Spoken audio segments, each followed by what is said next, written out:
Welcome to स्के novel verse, जहां कहानियां एक नई दुनिया बनती है। कहानियों का सफ़र यहीं से शुरू होता है। एक कमेंट से नेक्स्ट एपिसोड जल्दी आएगा तो कमेंट ज़रूर करना। कहते हैं कि दिल्ली दिलबरों की है, दिलजलों की है, कहते तो ये भी है कि दिल्ली दिल फ़रेबों की भी है। और लकी यानी कि लक्ष्मण लाल अग्रवाल में ये सारे गुण मौजूद थे। लोग उसकी शक्ल को देखकर ही कह देते थे कि दिल्ली से हो क्या। लकी वैसे दिखने में स्मार्ट और अट्रैक्टिव था, पर जेब से खस्ता हाल होने की वजह से रहता बेहद सिंपल तरीके से था। शर्ट का रंग बुढ़ा हुआ और पैंट से पैबंद जुड़ा हुआ। कहने को तो उसकी उम्र के लड़के दिल्ली की सड़कों पर रात को मोटरबाइक दौड़ाते थे, लेकिन लकी उर्फ लक्ष्मण लाल अग्रवाल सिर्फ कमरे से कॉलेज में पढ़ाई और गर्लफ्रेंड डिम्पल के साथ थोड़ा वक्त बिताना, फिर कॉलेज से दुकान से जब होम डिलीवरी आए तो वहाँ और फिर घर चला जाता था। हाँ, कभी कभी जब वो किसी लड़के को खाली सड़क पर मोटरबाइक दनदनाते हुए देखता तो कहता, एक दिन अपना टाइम भी आएगा जब मैं चश्मा लगाकर बैठूंगा और मेरे पीछे डिम्पल को बैठाऊंगा। देखना, जब वो मेरी कमर में अपना हाथ कसेगी और मैं तेजी से मोटरसाइकिल को इंडिया गेट के आसपास दौड़ाऊंगा तो सारे दिल्ली का दिल हम दोनों को देखकर जल जाएगा और दुकान में रखा हुआ बरनोल भी काम नहीं आएगा। लकी ने कहा और अपने हाथ में बरनोल की क्रीम को दबा दिया। जैसे ही उसने क्रीम को दबाया, उसमें से सारी क्रीम बाहर आ गई। अबे गधे, क्या कर रहा है? वो कोई स्पंज की गेंद है क्या जो उसे दबा रहा है? दुकान के मालिक ने उसे फटकारते हुए कहा और उसके माथे में एक चपत लगा दी। सॉरी सर जी, सॉरी, लकी ने अपना सिर बचाते हुए कहा। वो करोल बाग में स्थित एक छोटी सी मेडिकल स्टोर पर काम करता था। उसकी दुकान का नाम था चमन मेडिकल स्टोर और उसके ओनर का नाम था चमन लाल। लकी पिछले 5 सालों से इन्हीं की दुकान पर काम कर रहा था। यहाँ इस छोटी शॉप पर काम करना उसकी मजबूरी थी। लाइफ में कंगाली की वजह से उसे कॉलेज में पढ़ाई पूरी करने के लिए पार्ट टाइम जॉब करना था। उसने कई अच्छी जगह अच्छी तनख्वाह की नौकरी ढूंढी पर नहीं मिली और वो इस मेडिकल पर ही अटक कर रह गया। गधे, अब इसके पैसे कौन तेरा बाप भरेगा? कटेगा, इसका पैसा भी तेरी तनख्वाह से कटेगा और एमआरपी से डबल कटेगा। चमन ने अपने दांतों को किचमिचाते हुए कहा। गुस्से की वजह से उसकी नाक फूल गई थी और लकी की सांसें। उसने घबराते हुए ओनर से पूछा, एमआरपी से डबल क्यों सर जी? ताकि अगली बार से ऐसी कोई हरकत करने से पहले तू डबल बार सोचे, चमन ने कहा और उसके हाथ से ट्यूब छीन ली। उसका जी तो चाह रहा था कि वो लकी की खोपड़ी पर और एक बार अपना हाथ साफ कर ले, लेकिन उससे पहले ही दुकान का फ़ोन बजने लगा। फ़ोन की घंटी बजते ही लकी को वहां से निकलने का मौका मिल गया और वो भागते हुए फ़ोन उठाने के लिए चला गया। हेलो जी, करोल बाग के बेस्ट मेडिकल चमन मेडिकल से बोल रहा हूँ। बताइए क्या काम था? ये लकी की पेटेंट लाइन थी। चाहे कहीं से भी फ़ोन आए, लेकिन उसे फ़ोन पर बस यही बोलना था। जैसे ही इधर से लकी ने अपनी बात कही, उधर से उसे जवाब आया। मैं ब्लूमिन नाइट्स होटल के कमरा नंबर 303 से बात कर रहा हूँ। एक छोटा सा ऑर्डर है, नोट करो और जल्दी से होटल पर डिलीवर करवा दो। वो एक लड़के की आवाज़ थी। उसकी आवाज़ में काफ़ी भारीपन और एक अजीब सी जल्दबाजी थी। जैसे ही लकी ने वो आवाज़ सुनी, पता नहीं क्यों, लेकिन उसे वो आवाज़ जानी पहचानी सी लगी। जी बताइए सर, आपका क्या ऑर्डर है? हाँ तो लिखो, हॉटप्ले के 2 पैकेट और 1 पैकेट टिश्यू। लकी, जो कि अपना पेन लेकर तैयार खड़ा था, हॉटप्ले का नाम सुनते ही झिझक गया था। असल में हॉटप्ले नाम का एक कॉन्डोम आता था और इसलिए उसका नाम सुनते ही लकी शर्मा गया था। इतने साल से भी मेडिकल की दुकान पर काम करने के बाद भी उसे इन चीज़ों का नाम सुनने में शर्म आती थी। हेलो भाई, लिखा कि नहीं लिखा? उस आदमी ने फिर से लकी से पूछा। जी सर, लिख लिया सर, लिख लिया, लकी ने खिसियाकर हंसते हुए कहा। लिख लिया तो फिर लेकर निकल, उस लड़के ने कहा। उसकी आवाज़ सुनकर ही ना जाने क्यों ऐसा लग रहा था कि वो कोई बहुत बड़ा आदमी था। जी सर, मैं निकल तो, लेकिन बाहर तो बारिश हो रही है, लकी ने कहते हुए बाहर देखा। बाहर बहुत तेज बारिश हो रही थी। उनकी दुकान के सामने पानी भर गया था और तेज हवाओं की वजह से चमन मेडिकल स्टोर का बोर्ड भी गिर गया था। लकी को लग रहा था कि वो इतनी तेज बारिश में अभी एकदम से तो नहीं निकल पाएगा। इसलिए उसने उस लड़के को समझाते हुए कहा, सर मैं आपका ऑर्डर ले तो आऊँगा, पर थोड़ा टाइम लगेगा, बारिश थोड़ी थम जाए आप।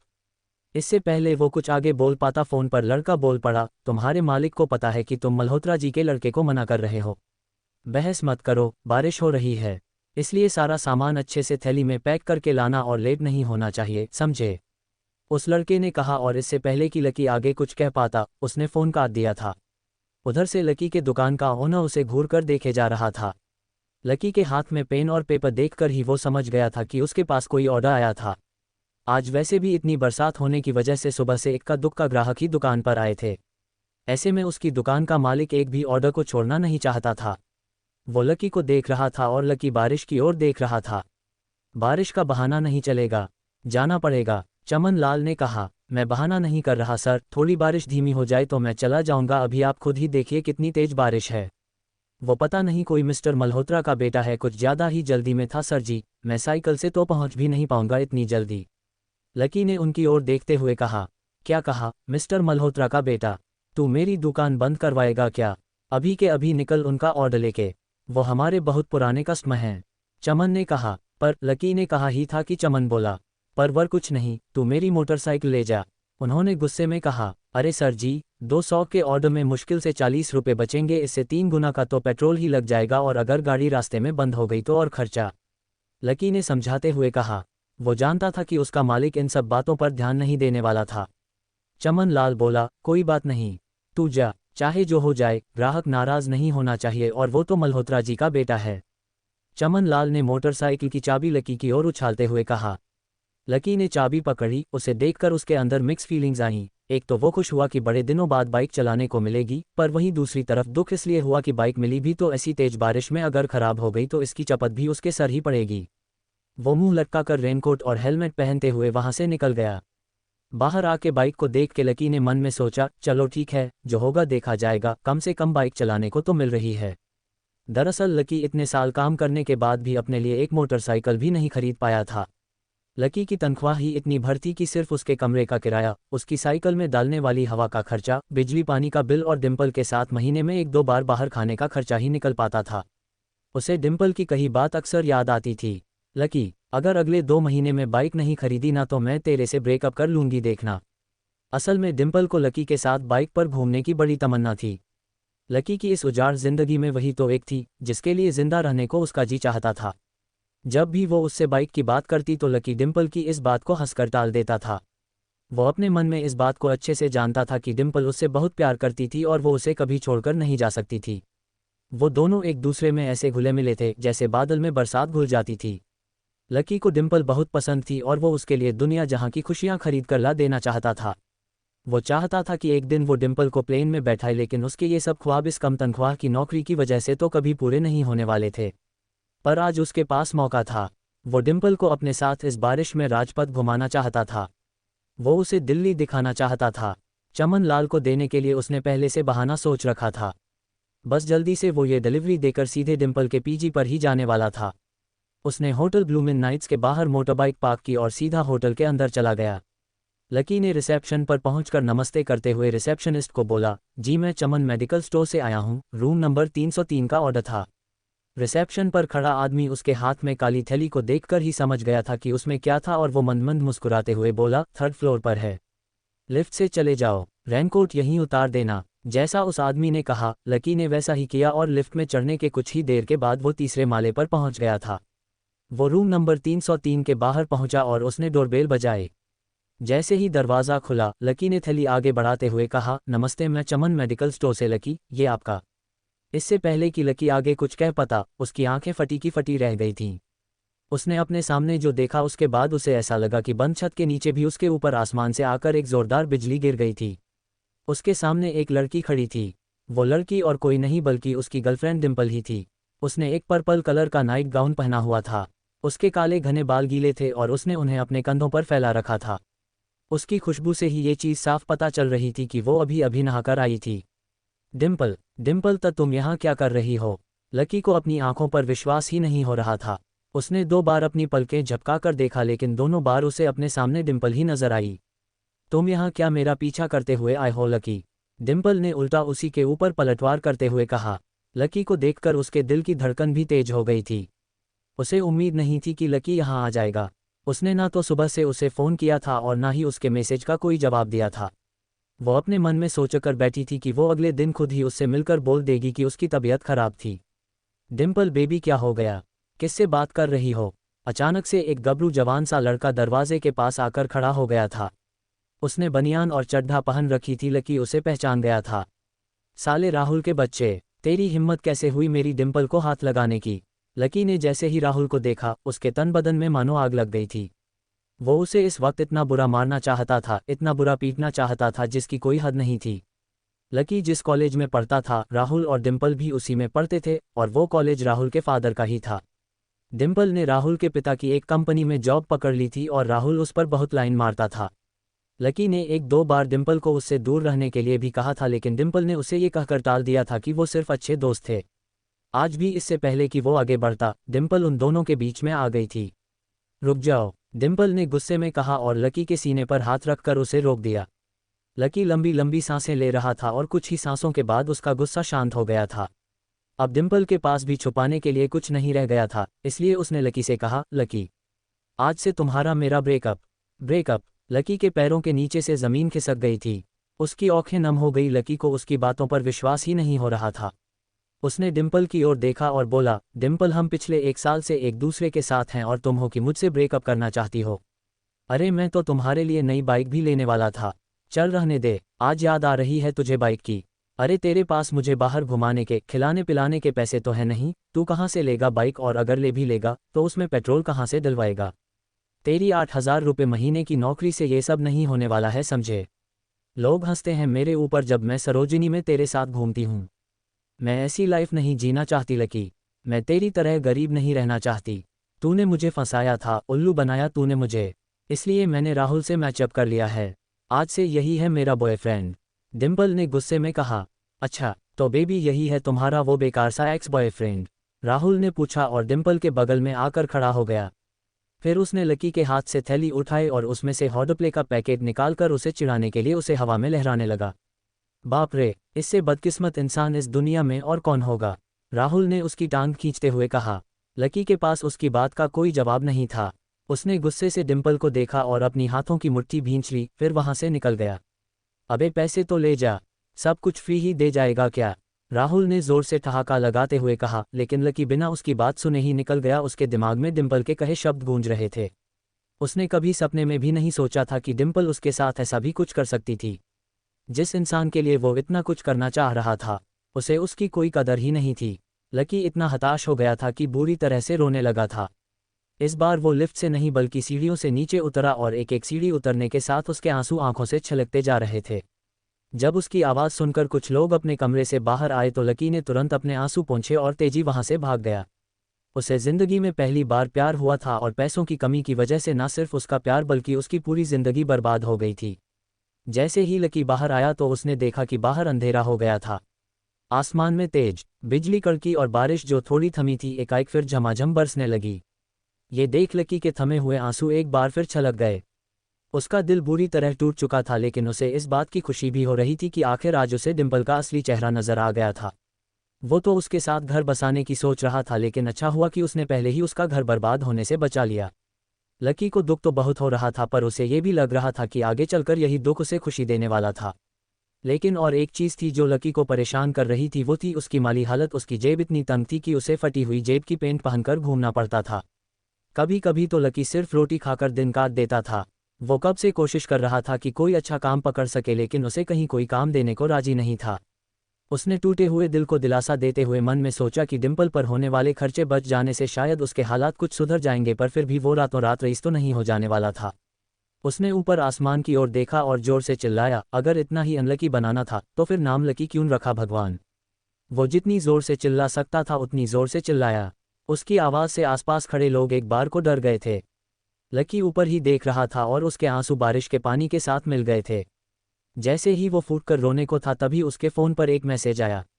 जैसे ही लकी ने अपना फ़ोन निकालकर उस मैसेज को पढ़ना शुरू किया तो उसकी आंखें चमक गई।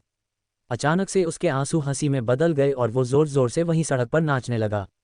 उस मैसेज में लिखा था, परिवार की रिसर्च और परिवार के निर्णय के हिसाब से अग्रवाल परिवार का वारिस लक्ष्मण लाल अग्रवाल उर्फ लकी ने गरीबी अभ्यास की परीक्षा को पास कर लिया है और आज से ही वो उस ज़मीन और उस जायदाद का मालिक हो जाएगा जो परिवार ने उसके नाम कर रखा था।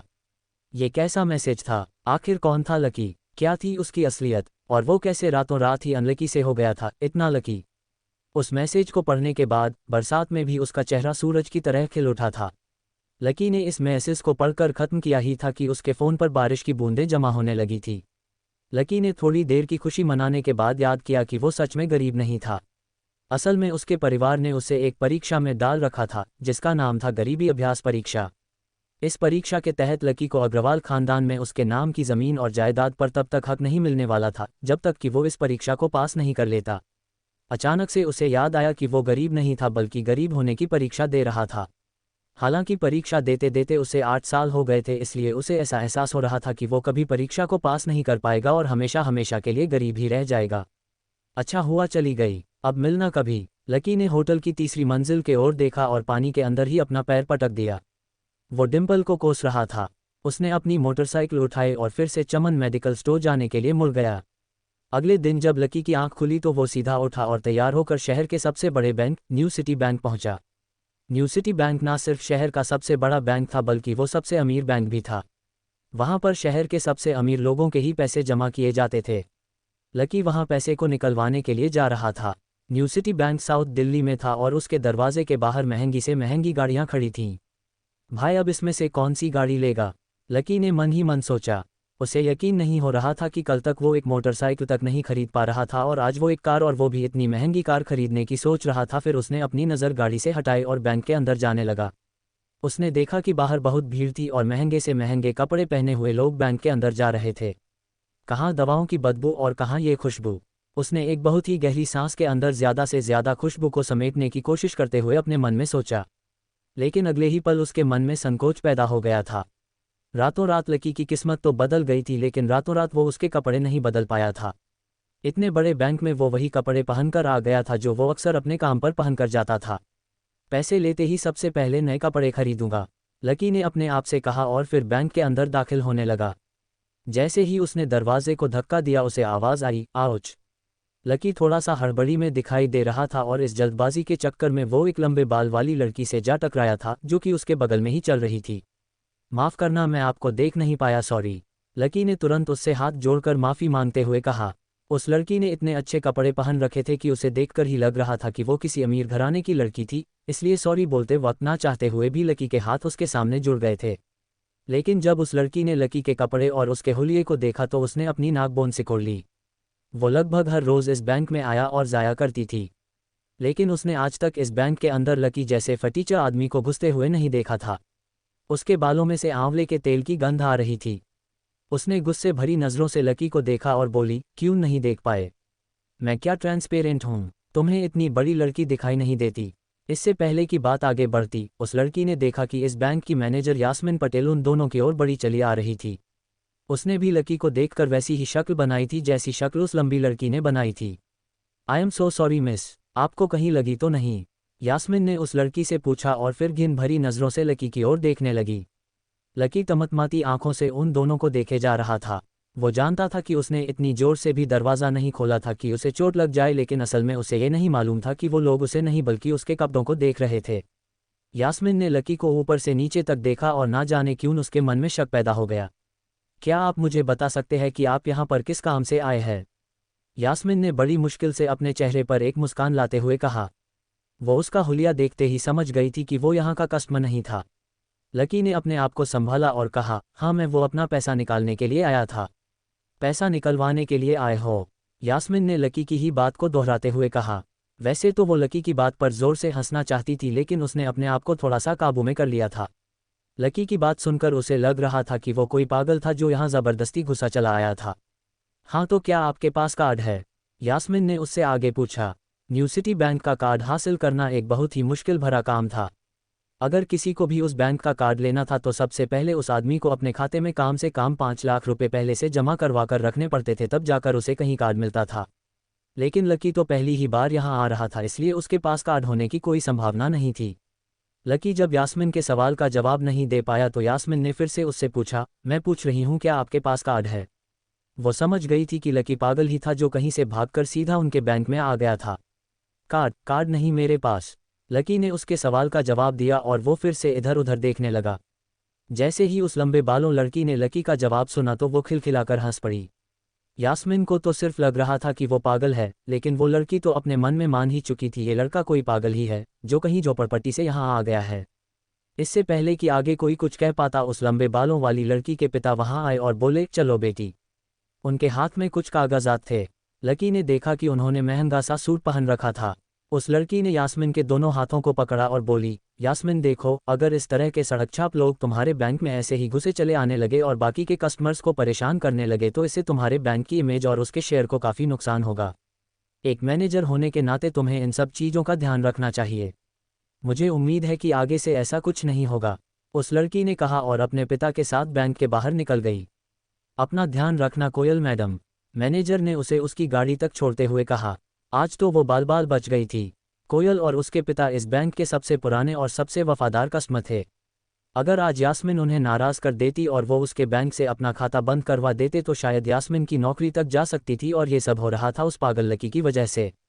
इसे जल्द से जल्द यहाँ से भगाना पड़ेगा, यास्मिन ने अपने आप से कहा और फिर से बैंक के अंदर आने लगी। यास्मिन उसे अपने बैंक से बाहर निकालने के तरीके के बारे में सोच तो रही थी, मगर जैसे ही वो बैंक में दाखिल हुई उसने देखा कि लकी वहाँ था ही नहीं। अरे अब ये कहाँ चला गया, उसने अपने आप से पूछा। वो इधर उधर देखने लगी लेकिन लकी वहाँ भी नहीं था। यास्मिन को अच्छे से पता था कि वो उसके सामने तो बाहर भी नहीं निकला था, इसका मतलब वो था तो बैंक के अंदर ही था, लेकिन यास्मिन उसे ढूंढ नहीं पा रही थी।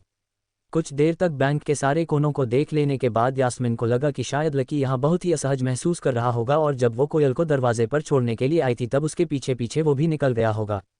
चलो जान बची, यास्मिन ने अपने आप से कहा और अपने केबिन में आकर बैठ गई। जैसे ही उसने आज के दिन की पहली फाइल उठाई उसे किसी की एक झलक दिखी। ये और कोई नहीं बल्कि लकी ही था। अरे ये कहाँ छुपा हुआ था, यास्मिन ने अपने आप से कहा और तुरंत फाइल को टेबल पर रखकर वो ऑफिस से बाहर आ गई। उसने देखा कि लकी बैंक के वीआईपी लॉन्ज के बाहर खड़ा था और उसके खंभे की आड़ की वजह से वो यास्मिन की नज़र से बाहर हो गया था। अब यास्मिन को वो मिल तो गया था, लेकिन उसके लिए उससे भी बड़ी एक और मुसीबत खड़ी हो गई थी। लकी जिस कमरे के बाहर अभी खड़ा था उस कमरे के अंदर शहर के सभी रईस लोगों का उठना बैठना था। बैंक के सिलसिले में या किसी और काम के सिलसिले में वो सभी लोग यहीं आकर बात किया करते थे। उस कमरे के अंदर जो लोग बैठे थे उन सब के करोड़ों रुपए इस वक्त बैंक में जमा थे। अब अगर ऐसे में लकी वहां घुस जाता तो वो सब लोग मिलकर यास्मिन की गर्दन पर चढ़ जाते। रुको, जहां हो वहीं खड़े रहो, यास्मिन जोर से और साथ ही गुस्से से चिल्लाए। बाकी के लोग जो वहां खड़े थे वो यास्मिन की ये चीख सुनकर डर गए थे। कुछ लोगों को उसके इतने जोर से आवाज़ करने की वजह से गुस्सा भी आ गया था, और यास्मिन सबसे मुस्कुराते हुए माफ़ी मांगकर आगे बढ़ती जा रही थी। वो लकी को किसी भी तरह से उस कमरे में जाने से रोकना चाहती थी, लेकिन उससे पहले ही वो उस कमरे के अंदर दाखिल हो चुका था। अरे यार, ये आदमी है या गधा, यास्मिन ने अपना ही सिर पीटते हुए कहा और वो भी उस कमरे के दरवाजे की ओर बढ़ने लगी। उसने उस कमरे का दरवाज़ा खोलने की कोशिश की लेकिन वो अंदर से लॉक हो गया था।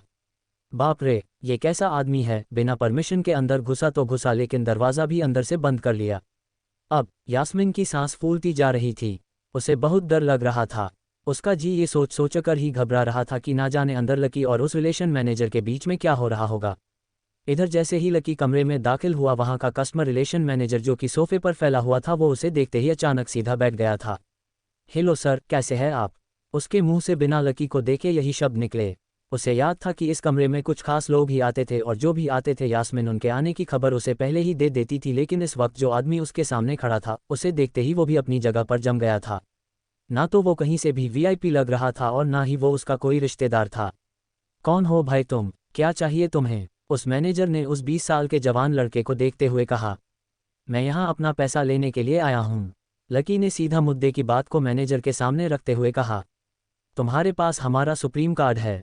मैनेजर ने उसे ऊपर से नीचे तक देखा और पूछा। नहीं नहीं, मेरे पास कोई कार्ड नहीं है, लकी ने कहा। तो फिर हम तुम्हें कोई पैसा नहीं दे सकते, चलो अभी दरवाज़ा खोलो और सीधा बाहर निकलो, मैनेजर ने कहा और सोफे पर से उठ गया। नहीं, मैं अपना पैसा लिए बिना नहीं जाऊंगा, लकी भी जिद पर अड़ गया। अरे बोला ना, बिना कार्ड वाले को पैसा नहीं मिलता है, और वो भी पैसा होगा तब तो मिलेगा ना, मैनेजर ने उसके करीब आते हुए कहा। अरे पैसा है तभी तो निकालने आया हूँ सर, लकी ने कहा। देख फालतू की बहस मत कर सुबह सुबह, वरना मैं सिक्योरिटी को बुला लूंगा तो वो लोग मार मार कर बाहर निकालेंगे।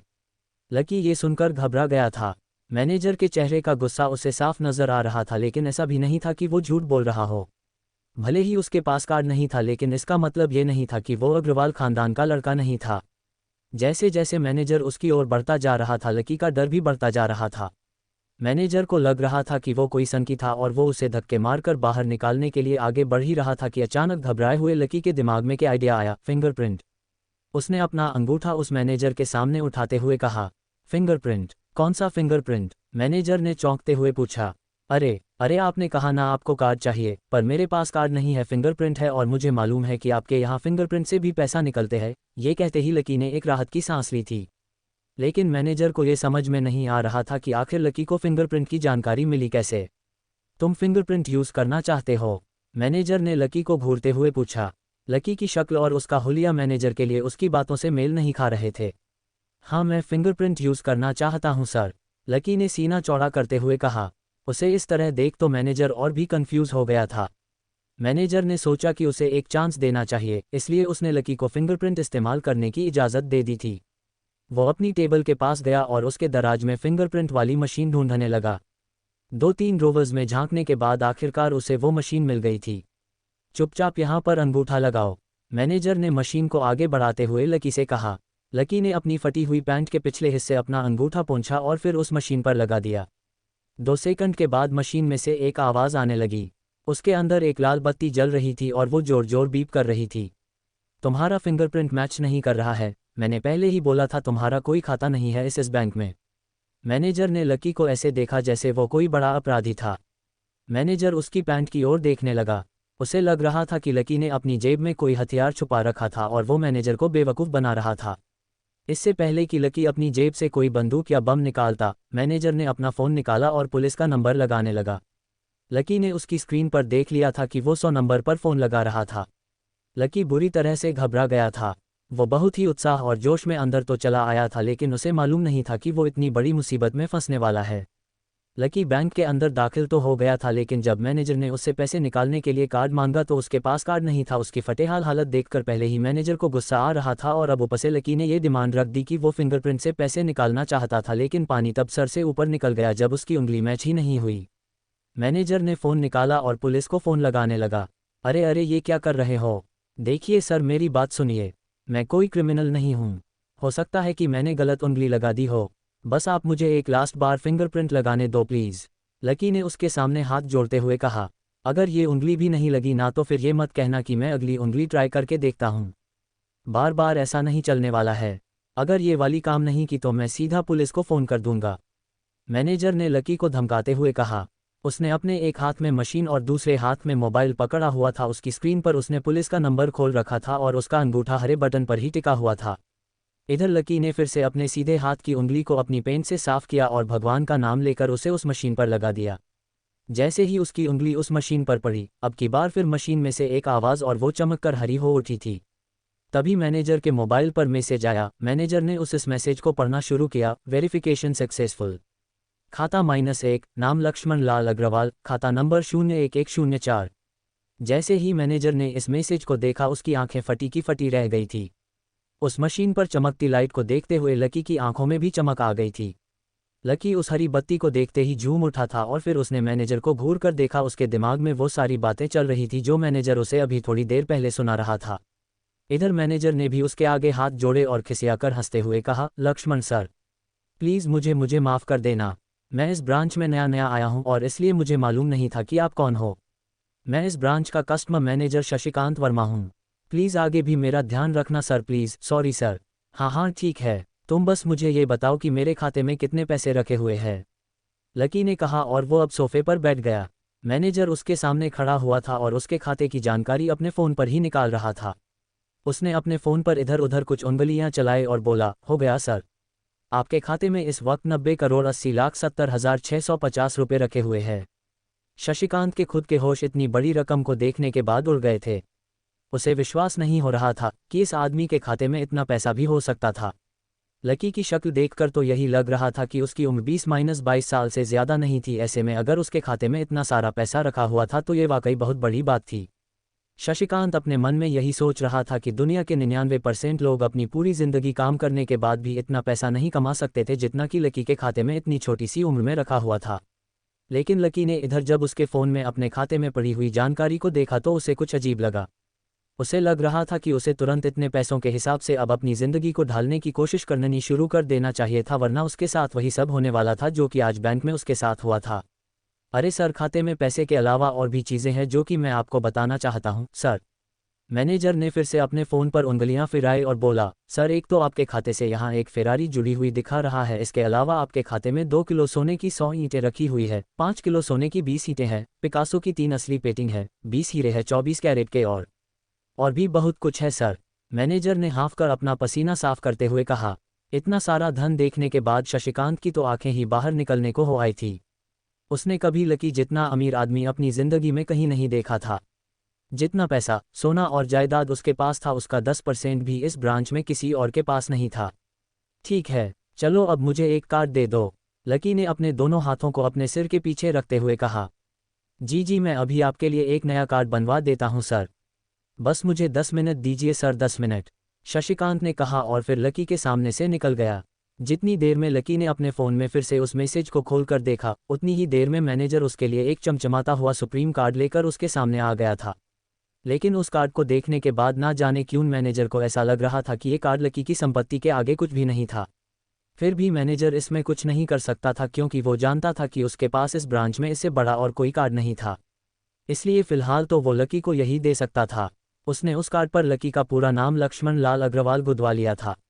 लीजिए सर आपका कार्ड, पासवर्ड वगैरह सब आपको ईमेल पर मिल जाएगा, शशिकांत ने मुस्कुराते हुए कहा और वो लकी के सामने हाथ बांधकर खड़ा हो गया। इधर लकी ने उस कार्ड को उलट पलट कर देखा और फिर अपनी जगह से खड़ा होकर वो बाहर निकलने लगा। शशिकांत का मन तो यही कर रहा था कि वो उसे दरवाजे तक छोड़ने जाए, लेकिन उसकी ड्यूटी इसी ऑफिस में थी और वो किसी को बाहर छोड़ने नहीं जा सकता था। फिर भी वो लकी के लिए दरवाज़ा खोलने के लिए आगे आ गया था। इधर यास्मिन अपने केबिन में अपना सिर पकड़े हुए बैठी थी। उसे समझ में नहीं आ रहा था कि आखिर अंदर चल क्या रहा था। एक पल को तो उसे लगा कि लकी पागल नहीं बल्कि बदमाश था कोई और उसने शशिकांत को बंदी बना लिया था। लेकिन जब वो लकी के लिए कार्ड लाने के लिए अपने दफ्तर से बाहर आया तो यास्मिन को लगा कि कुछ गड़बड़ नहीं हुई थी। फिर ये इतनी जल्दी में कहाँ जा रहे हैं, उसने अपने आप से पूछा। शशिकांत को सुरक्षित देख बैंक के बाकी लोग भी दरवाजे पर से पीछे हट गए थे।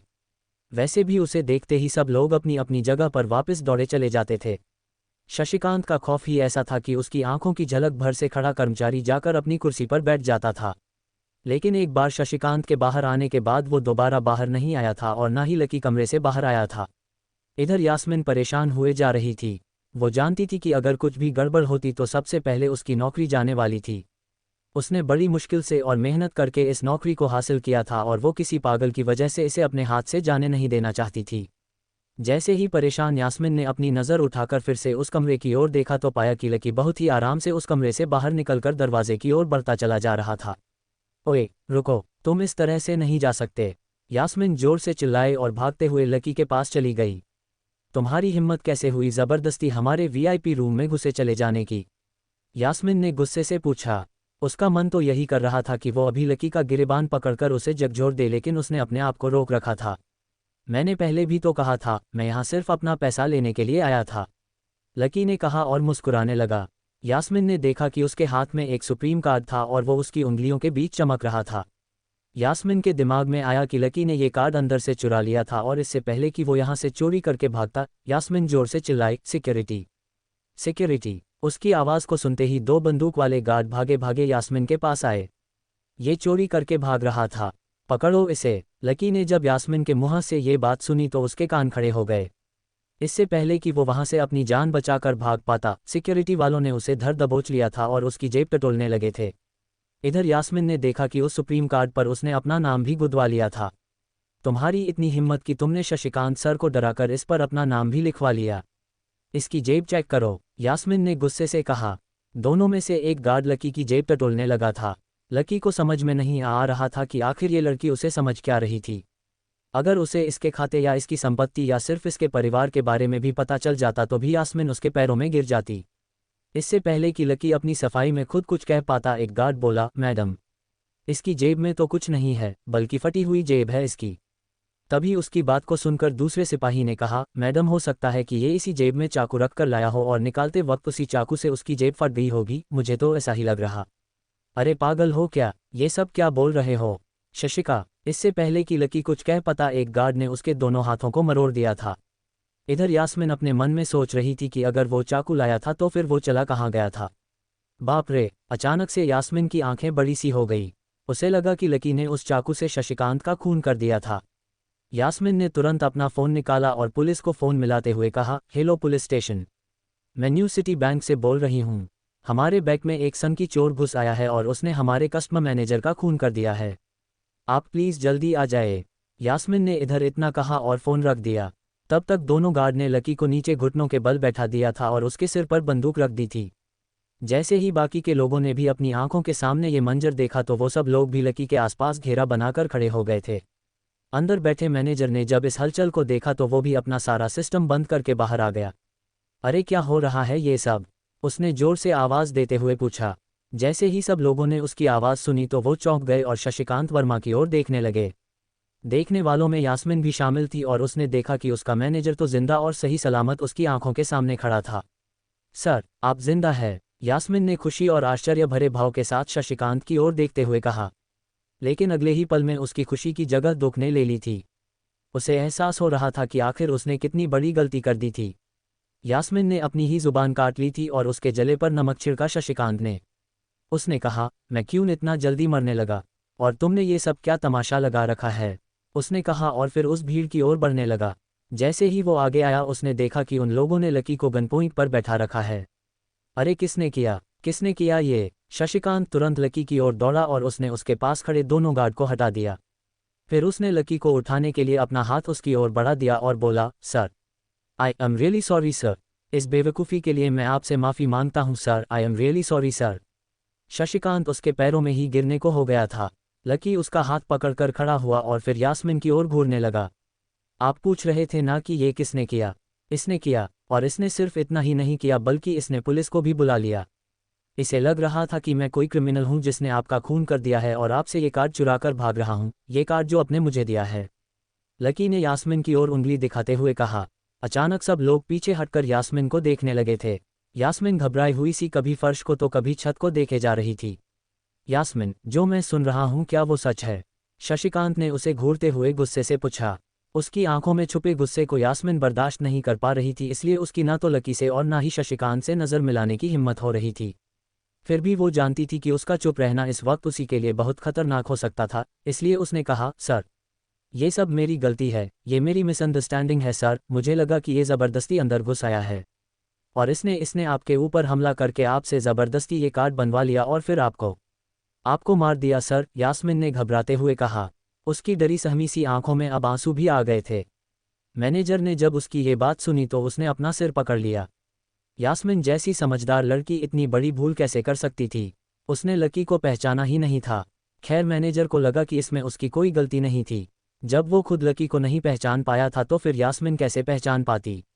इसलिए उसने सोचा कि सबके सामने उसे कुछ कहने से अच्छा था कि वो यास्मिन को एक कोने में ले जाकर लकी की सच्चाई बताए। शशिकांत ने उसका हाथ पकड़ा और उसे खींचकर अपने साथ के खंभे के पास ले गया और बोला, तुम्हें मालूम है ये कौन है?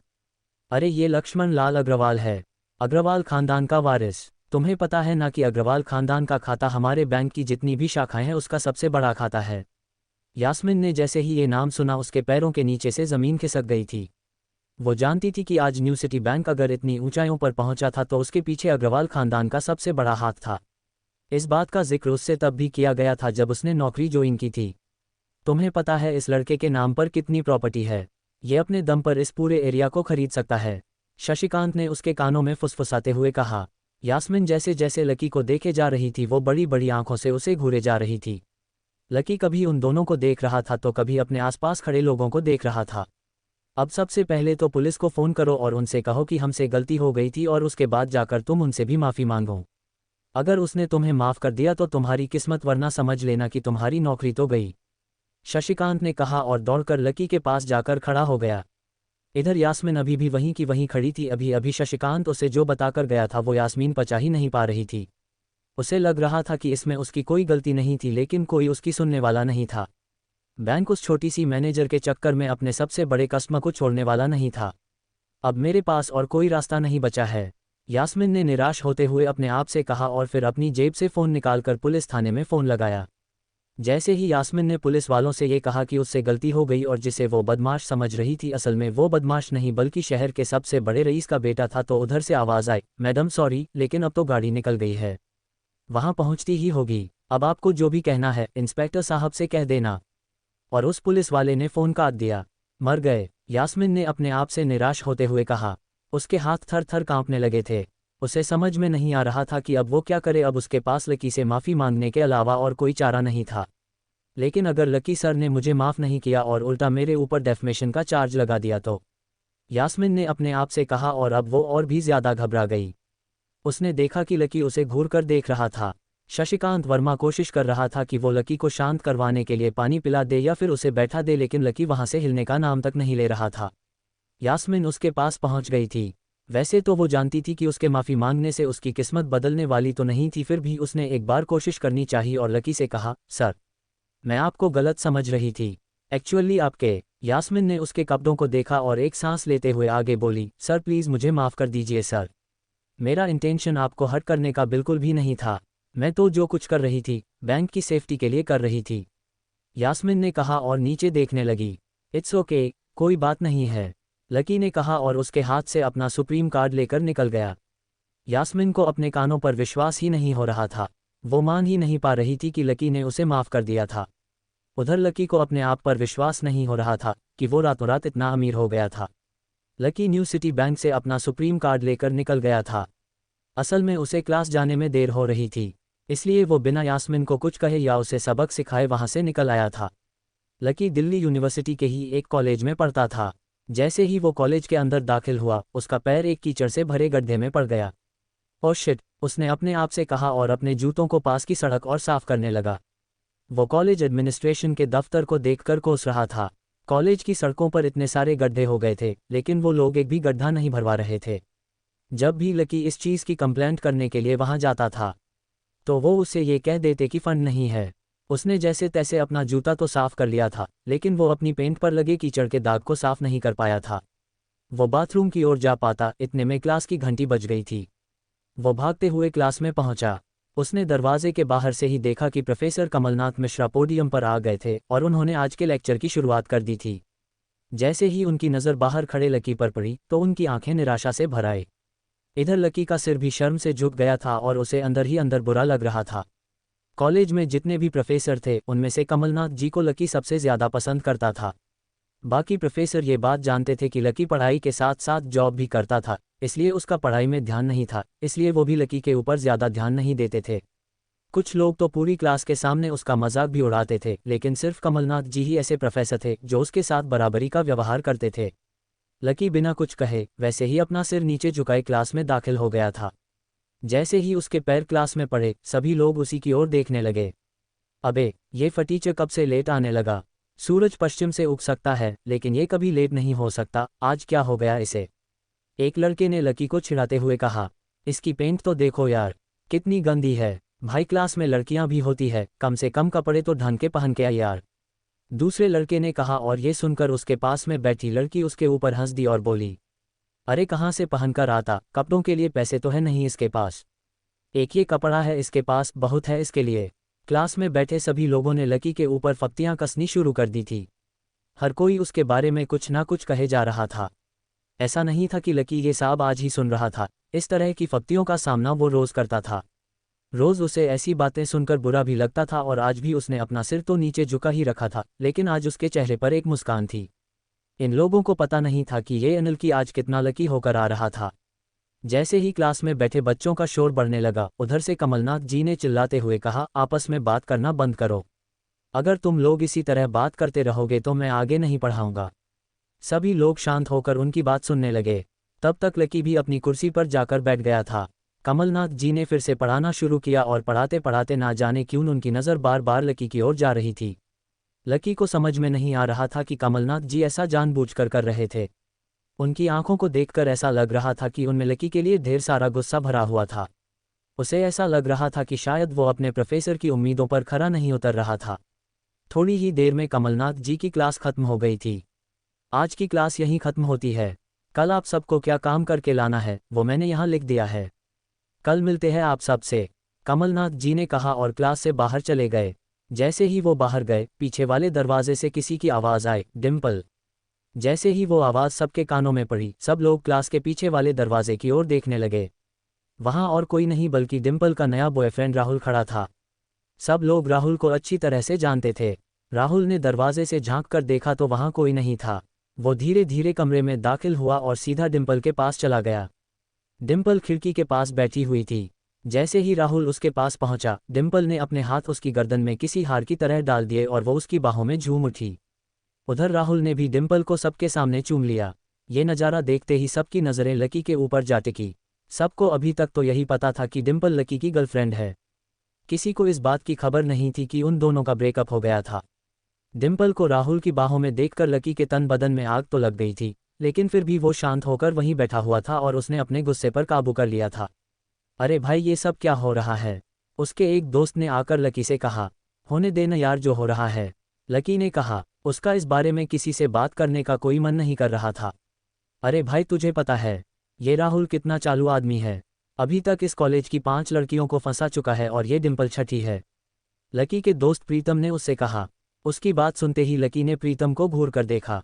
प्रीतम को लगा कि लकी को उसकी बात का बुरा लगा था, लेकिन अगले ही पल वो उसे देख मुस्कुराया और बोला, कोई बात नहीं भाई, सबकी अपनी अपनी लाइफ है। ये कहकर लकी डिम्पल की ओर देखने लगा, जो कि राहुल की बाहों में इतरा रही थी। वो जानती नहीं थी कि लकी चाहता तो यहीं खड़े खड़े राहुल और उसके पिता को उनके कारोबार समेत खरीद सकता था। उधर जैसे ही राहुल और डिम्पल की नज़र भी लकी पर पड़ी तो वो जानबूझकर उसे छेड़ने के लिए उसके सामने से गुजरने लगे। अच्छा लकी, सुनना ज़रा। अचानक से डिम्पल लकी के सामने रुकी। उसने अभी भी राहुल की कमर में अपना एक हाथ डाल रखा था। फिर उसने अपने दूसरे हाथ से अपना मोबाइल निकाला और उसका कवर खोलकर लकी के मुंह पर फेंक दिया और बोली, अब क्योंकि मैं तुम्हारे साथ नहीं हूँ, इसलिए मुझे तुम्हारे इस कवर की भी ज़रूरत नहीं है, इसे तुम अपने पास रख सकते हो। लकी ने उससे कुछ नहीं कहा और नीचे गिरा वो कवर अपनी टेबल पर रख लिया। बेबी, इसने तुम्हें कवर गिफ्ट किया। कवर कौन गिफ्ट में देता है भाई? राहुल ने उसके सामने ही डिम्पल से कहा। राहुल लकी को नीचा दिखाने का एक भी मौका अपने हाथ से जाने नहीं देना चाहता था। लकी अंदर ही अंदर मुस्कुरा रहा था। डिम्पल ने राहुल की ओर देखा और बोली, बेबी, बात यह है कि जिसकी मोबाइल खरीद कर गिफ्ट करने की औकात नहीं होगी, वो सिर्फ कवर ही गिफ्ट कर सकता है। कोई बात नहीं बेबी, मैं आज ही तुम्हें एक नया फ़ोन दिलाता हूँ। आ जाओ, चलते हैं कनॉट प्लेस और वहाँ से लाते हैं बेबी के लिए एक नया फ़ोन, राहुल ने कहा। लकी का मन तो यही कर रहा था कि वो जोर से राहुल के ऊपर हंसे, लेकिन उसने अपनी हंसी को रोक लिया था। हाँ बेबी, पहले हम एक नया फ़ोन खरीदेंगे और फिर उस नए फ़ोन की पार्टी भी करेंगे। और उसके बाद आज, डिम्पल ने कहा और राहुल के चेहरे पर उंगलियां फिराने लगी। राहुल भी और लकी भी उसके इशारे को समझ गया था। लकी जानता था कि वो ये सब सिर्फ उसे चिढ़ाने के लिए कर रही थी, लेकिन लकी को खुद के लिए नहीं बल्कि उसी के लिए बुरा लग रहा था। वो मन ही मन यही सोच रहा था कि अगर डिम्पल थोड़ा सा, बस थोड़ा सा और इंतज़ार कर लेती तो आज लकी उसके लिए फ़ोन की पूरी दुकान खरीद कर रख देता। भाई, ये सब क्या हो रहा है? तेरे सामने ये सब हो रहा है और तू बस मुस्कुराए जा रहा है। गुस्सा नहीं आ रहा तुझे? प्रीतम ने पूछा। नहीं, जो हो रहा है अच्छा ही हो रहा है। जो होता है वो भी अच्छे के लिए ही होता है, इसीलिए चिल्ला, लकी ने कहा और फिर से राहुल और डिम्पल की ओर देखने लगा। जब उन दोनों की नज़र लकी के मुस्कुराते हुए चेहरे पर पड़ी तो वो अंदर तक भभक गए। दोनों के दोनों ही ये सब सिर्फ और सिर्फ लकी को जलाने के लिए कर रहे थे, लेकिन वो तो ऐसा बैठा था जैसे उसका और डिम्पल का कोई रिश्ता ही नहीं था। जब अपनी इन सब बातों का लकी के ऊपर कोई असर होता नहीं दिखाई दिया तो डिम्पल राहुल से बोली, बेबी चलो यहाँ से। बेबी नहीं बेबी, हबी। आज से तुम मुझे बोलोगी हबी और मैं तुम्हें बोलूँगा मेरी प्यारी वाइफी, राहुल ने कहा और लकी के सामने ही डिम्पल को चूम लिया। ये देखते ही लकी थोड़ा सा जल भून तो गया था और इसका जवाब भी वो राहुल को देना चाहता था, इसलिए उसने कहा, डिम्पल ये सब क्यों कर रही हो तुम? क्या दिखाना चाहती हो इस सब से? लकी को डिम्पल का ऐसा रूप देखकर उसी के लिए बुरा लग रहा था। राहुल की किसी बात का तो लकी के ऊपर कोई असर हुआ नहीं, लेकिन लकी की इस बात का राहुल को ज़रूर बुरा लग गया था। उसने गुस्से से अपनी नाक फुलाते हुए कहा, ओ ए टीचर, ज़्यादा बकवास करने की ज़रूरत नहीं है। आज के बाद अगर तूने मेरी डिम्पल के बारे में कुछ कहा या उसकी तरफ आंख उठाकर भी देखा ना, तो मैं राजपथ पर तेरी परेड करवा दूंगा।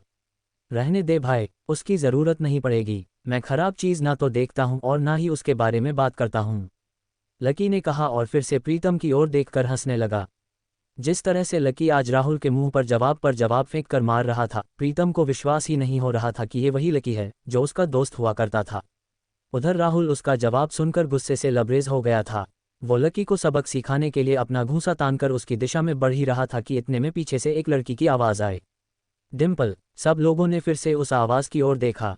वहां पर एक थोड़े छोटे कद की लड़की खड़ी थी और वो गुस्से से डिम्पल की ओर देख रही थी। उसकी आंखों पर चश्मा था और उसके बाल खुले हुए थे। अब तू हद से आगे बढ़ती जा रही है डिम्पल।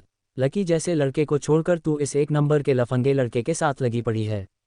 तुझे तो कॉलेज के किसी गड्ढे में जाकर डूब मरना चाहिए। साक्षी, ये तू क्या कह रही है? जुबान संभाल अपनी, डिम्पल ने कहा। राहुल के बारे में बुराई नहीं, बल्कि लकी के बारे में अच्छी बात सुन लेने की वजह से डिम्पल का मन खराब हो गया था। जब डिम्पल लकी के साथ थी तो उसकी साक्षी से भी अच्छी दोस्ती थी। साक्षी एक बहुत ही सुलझी हुई लड़की थी। जब भी डिम्पल और लकी के बीच में किसी बात को लेकर झगड़ा होता था तो डिम्पल उसे सुझाने के लिए अक्सर साक्षी की ही मदद लेती थी। मैं जो कह रही हूँ सही कह रही हूँ। तुझे सीरियसली शर्म आनी चाहिए डिम्पल। मैंने कभी नहीं सोचा था कि तू ऐसी लड़की निकलेगी। लकी जैसा बंदा ना तुझे कहीं नहीं मिलेगा, साक्षी ने कहा और एक कदम आगे आ गई। इधर लकी ने देखा कि साक्षी की बात सुनते ही राहुल के कान खड़े हो गए थे, लेकिन वो सच बोल रही थी, इसलिए राहुल कुछ नहीं कर सकता था। साक्षी लकी के पास आकर खड़ी हुई और बोली, तू इतना जल्दी कैसे भूल गई कि लकी तेरे लिए हर टफ टाइम में खड़ा रहता था। जब भी तू बीमार होती थी और तेरी खड़े होने की भी हालत नहीं होती थी तो बेचारा तेरे लिए खाना बनाता था, तेरे कपड़े धोता था और तो और तेरे लिए दवाई तक लेकर आता था। तुझे याद नहीं है जब हम सब हिमाचल घूमने के लिए गए थे और तेरे पैर में मोच आ गई थी तो ये बेचारा अपनी नौकरी छोड़कर भागा भागा रात में हमारे पास आ गया था। इतना प्यार किया इसने तुझसे और तू इसे छोड़कर जा रही है, साक्षी ने कहा। अपने लिए साक्षी के मुंह से इतना सब सुन लेने के बाद लकी ने अपनी गर्दन नीचे झुका ली थी। उसे डिम्पल के साथ बिताए वो सारे लम्हे याद आ रहे थे। वो डिम्पल के ऊपर जान छिड़कता था। उसका बस चलता तो वो डिम्पल को अपनी हथेलियों पर लेकर घूमता। भले ही उस वक्त उसके पास पैसा नहीं था, लेकिन वो फिर भी डिम्पल की छोटी से छोटी डिमांड को पूरा करने के लिए अपनी जान लगा देता था। जो कवर डिम्पल ने उसके मुंह पर फेंका था, उस कवर को खरीदने के लिए लकी ने 3 दिन तक ओवरटाइम किया था। लकी को जैसे ही ये सब याद आया, उसकी पलकों की कोराएं भीग गई थी। इधर साक्षी की बात पूरी नहीं हुई थी। उसने आगे कहा, अरे ये लकी अपनी छोटी सी सैलरी में से भी रोज तेरे गोलगप्पों के लिए पैसे निकाल लेता था। तुझे नहीं पता है, मुझे पता है कि आज भी एक बाइक खरीदने के लिए बंदा पैसे जोड़ रहा है। रोज दाल और रोटी खा रहा है, सिर्फ इसलिए ताकि तुझे बाइक पर घुमा सके और तू ऐसे आदमी को नीचा दिखाने की कोशिश कर रही है। ये सब सुनकर डिम्पल का चेहरा बुझ गया था। उसे भी साक्षी की कही सब बातें उसके दिल पर लग तो रही थी, लेकिन इस वक्त वो राहुल के साथ थी। उसका हाथ राहुल की कमर में था और वो चाहकर भी राहुल के खिलाफ ना तो कुछ बोल सकती थी और ना ही कुछ सुन सकती थी। इसलिए उसने अपने बचाव में कहा, हाँ तो ये तो इसका प्रॉब्लम है ना। मैंने इससे पहले ही कहा था कि ये मेरा प्यार अफोर्ड नहीं कर पाएगा, तो फिर ये मेरे साथ इतना आगे बढ़ा। आज अगर मैं चीज़ सैंडविच खा सकती हूँ तो फिर मैं बिना घी की रोटी क्यों खाऊं। लकी उसकी सब बात सुन रहा था और इससे पहले कि वो उसे कुछ जवाब देता, अचानक ही उसका फ़ोन बज उठा। उसने मोबाइल निकाल कर देखा तो पाया कि किसी अनजान नंबर से फ़ोन आ रहा था। लकी बीच में ही फ़ोन उठाने के लिए निकल गया। देखा, कितनी बदतमीज़ी से उठकर चला गया। चलो हबी, डिम्पल ने राहुल के हाथ को कसकर पकड़ा और निकल गई। इधर फ़ोन पर लकी कुछ बोलता कि उससे पहले ही डिम्पल लकी को बहुत कुछ बोले जा रही थी। वो उसकी बातें बस सुन रहा था और देख पा रहा था कि डिम्पल कितनी बदल गई थी। तभी उसका फ़ोन बजा। लकी ने फ़ोन उठाया। वो कुछ बोल पता उससे पहले ही सामने से आवाज़ आई, बहुत हो गया लक्ष्मण, अब बस जल्दी से घर आ जा। आवाज़ सुनते ही लकी एक पल में उसे पहचान गया और उसके दिमाग से डिम्पल के सारे ख्यालात भी जा चुके थे। सिर्फ उस आवाज़ को सुनकर ही उसकी आंखें भीग गई थी। फ़ोन पर लकी की माँ थी और लकी अपनी माँ की आवाज़ पहचान गया था। मैं जल्दी आऊँगा माँ, बस पढ़ाई ख़त्म करते ही आ जाऊँगा, लकी ने कहा। उसकी आंखें डब्बा आई थी। इससे पहले कि वो आगे कुछ और कह पाता, उधर से उसकी माँ ने कहा, बस अब और कितना पड़ेगा, तू अब जल्दी से आ जा, मैंने तेरे लिए एक लड़की ढूंढ रखी है, उसकी माँ ने कहा। और ये सुनते ही उसके होश उड़ गए। वो अभी डिम्पल के सदमे में बाहर भी नहीं निकला था और इधर उसकी माँ ने उसके लिए लड़की भी ढूंढ ली थी। माँ मैं अभी क्लास में हूँ, आपको थोड़ी देर बाद फ़ोन करता हूँ, लकी ने आगे की बात से बचने के लिए कहा और फ़ोन रख दिया। फिर वो क्लास में आ गया। क्या तुम ठीक हो, साक्षी ने लकी के कंधे पर हाथ रखते हुए पूछा। उसे सच में लकी की चिंता हो रही थी। लकी ने उसकी ओर देखा और मुस्कुरा दिया। साक्षी ने हल्के हाथ से उसके कंधे को सहलाया और बोली, देखो, वैसे अब इसमें पछताने जैसी कोई बात नहीं है। डिम्पल का असली चेहरा हम दोनों के ही सामने आ गया है। अगर ये थोड़ी और देर से आता तो दर्द ज़्यादा होता, इसलिए जो हुआ ठीक हुआ। तुम्हें ऐसी लड़की के लिए परेशान या दुखी होने की कोई ज़रूरत नहीं है। लकी ने सिर्फ हाँ में अपना सिर हिलाया और अपनी मुस्कान को और थोड़ा सा बड़ा कर लिया। साक्षी के उसके कंधे पर हाथ रखने की वजह से लकी को और भी अच्छा महसूस हो रहा था। कम से कम उसके आसपास कोई तो था जिस पर वो विश्वास कर सकता था। हाँ यार, तू चिंता मत कर, तुझे इस डिम्पल से भी अच्छी लड़की मिलेगी, देख लेना, प्रीतम ने भी दूसरी तरफ से उसके कंधे को थपथपाते हुए कहा। लकी को अब सचमुच काफ़ी अच्छा लग रहा था। तभी साक्षी तपाक से बोली, अच्छा चलो, आज हम तुम्हारे आज़ाद होने का जश्न मनाते हैं। मैं अपनी तरफ से तुम्हें ट्रीट दूंगी। कॉलेज के बाहर कहीं चलें, कैंटीन का खा खाकर मैं बोर हो गई हूँ। हाँ यार, कैंटीन से तो मैं भी बोर हो गया हूँ, प्रीतम ने कहा। साक्षी ने उसे घूर कर देखा और बोली, अबे तुम्हें कौन ले जा रहा है। ये सुनकर प्रीतम को झटका सा लग गया। वो जानता था कि साक्षी बहुत ही साफ और सपाट बात करने वाली लड़की थी, लेकिन एक दिन वो भी उसकी इस साफगोई का शिकार हो जाएगा इसका उसे अंदाज़ा नहीं था। नहीं नहीं, मैं तो खुद भी नहीं आ रहा था यार, मुझे तो निम्मी से मिलने के लिए जाना था, मैं तो बस बता रहा था कि मैं भी बोर हो गया हूँ कैंटीन का खा खा कर। प्रीतम ने अपनी ओर से सफाई देते हुए कहा। हाँ, लेकिन ट्रीट तुम मुझे नहीं, मैं तुम्हें दूंगा, पर आज नहीं, किसी और दिन, और इस बार हम उस चमन पाव भाजी वाले के पास नहीं जाएंगे। उससे थोड़ी सी दूरी पर सामने वाली लेन में जो रेस्टोरेंट है ना, सन एंड मून, वहाँ चलकर कुछ खाएंगे। लकी ने कहा और अपनी जगह से खड़ा हो गया। साक्षी ने जब उसके मुंह से जब सन एंड मून का नाम सुना तो उसके कान खड़े हो गए। उसे उम्मीद नहीं थी कि लकी को डिम्पल के जाने के बाद इतना बड़ा झटका लगेगा। जितना पैसा लकी 10 दिन में कमाता था, साक्षी ने सुना था कि सन एंड मून में उतने पैसे में तो सिर्फ एक बार में पूरा हो जाता था। उसे बिल्कुल भी विश्वास नहीं हो रहा था कि लकी इतना बड़ा कदम उठा लेगा। वो झिझक कर हंस पड़ी और बोली, हाँ, मतलब ठीक है, मैं इंतज़ार करूंगी। वैसे तुम्हें एक बात बताऊं, मैं आज तक कभी सन एंड मून में नहीं गई। साक्षी के चेहरे पर हल्की सी शर्म आ गई थी।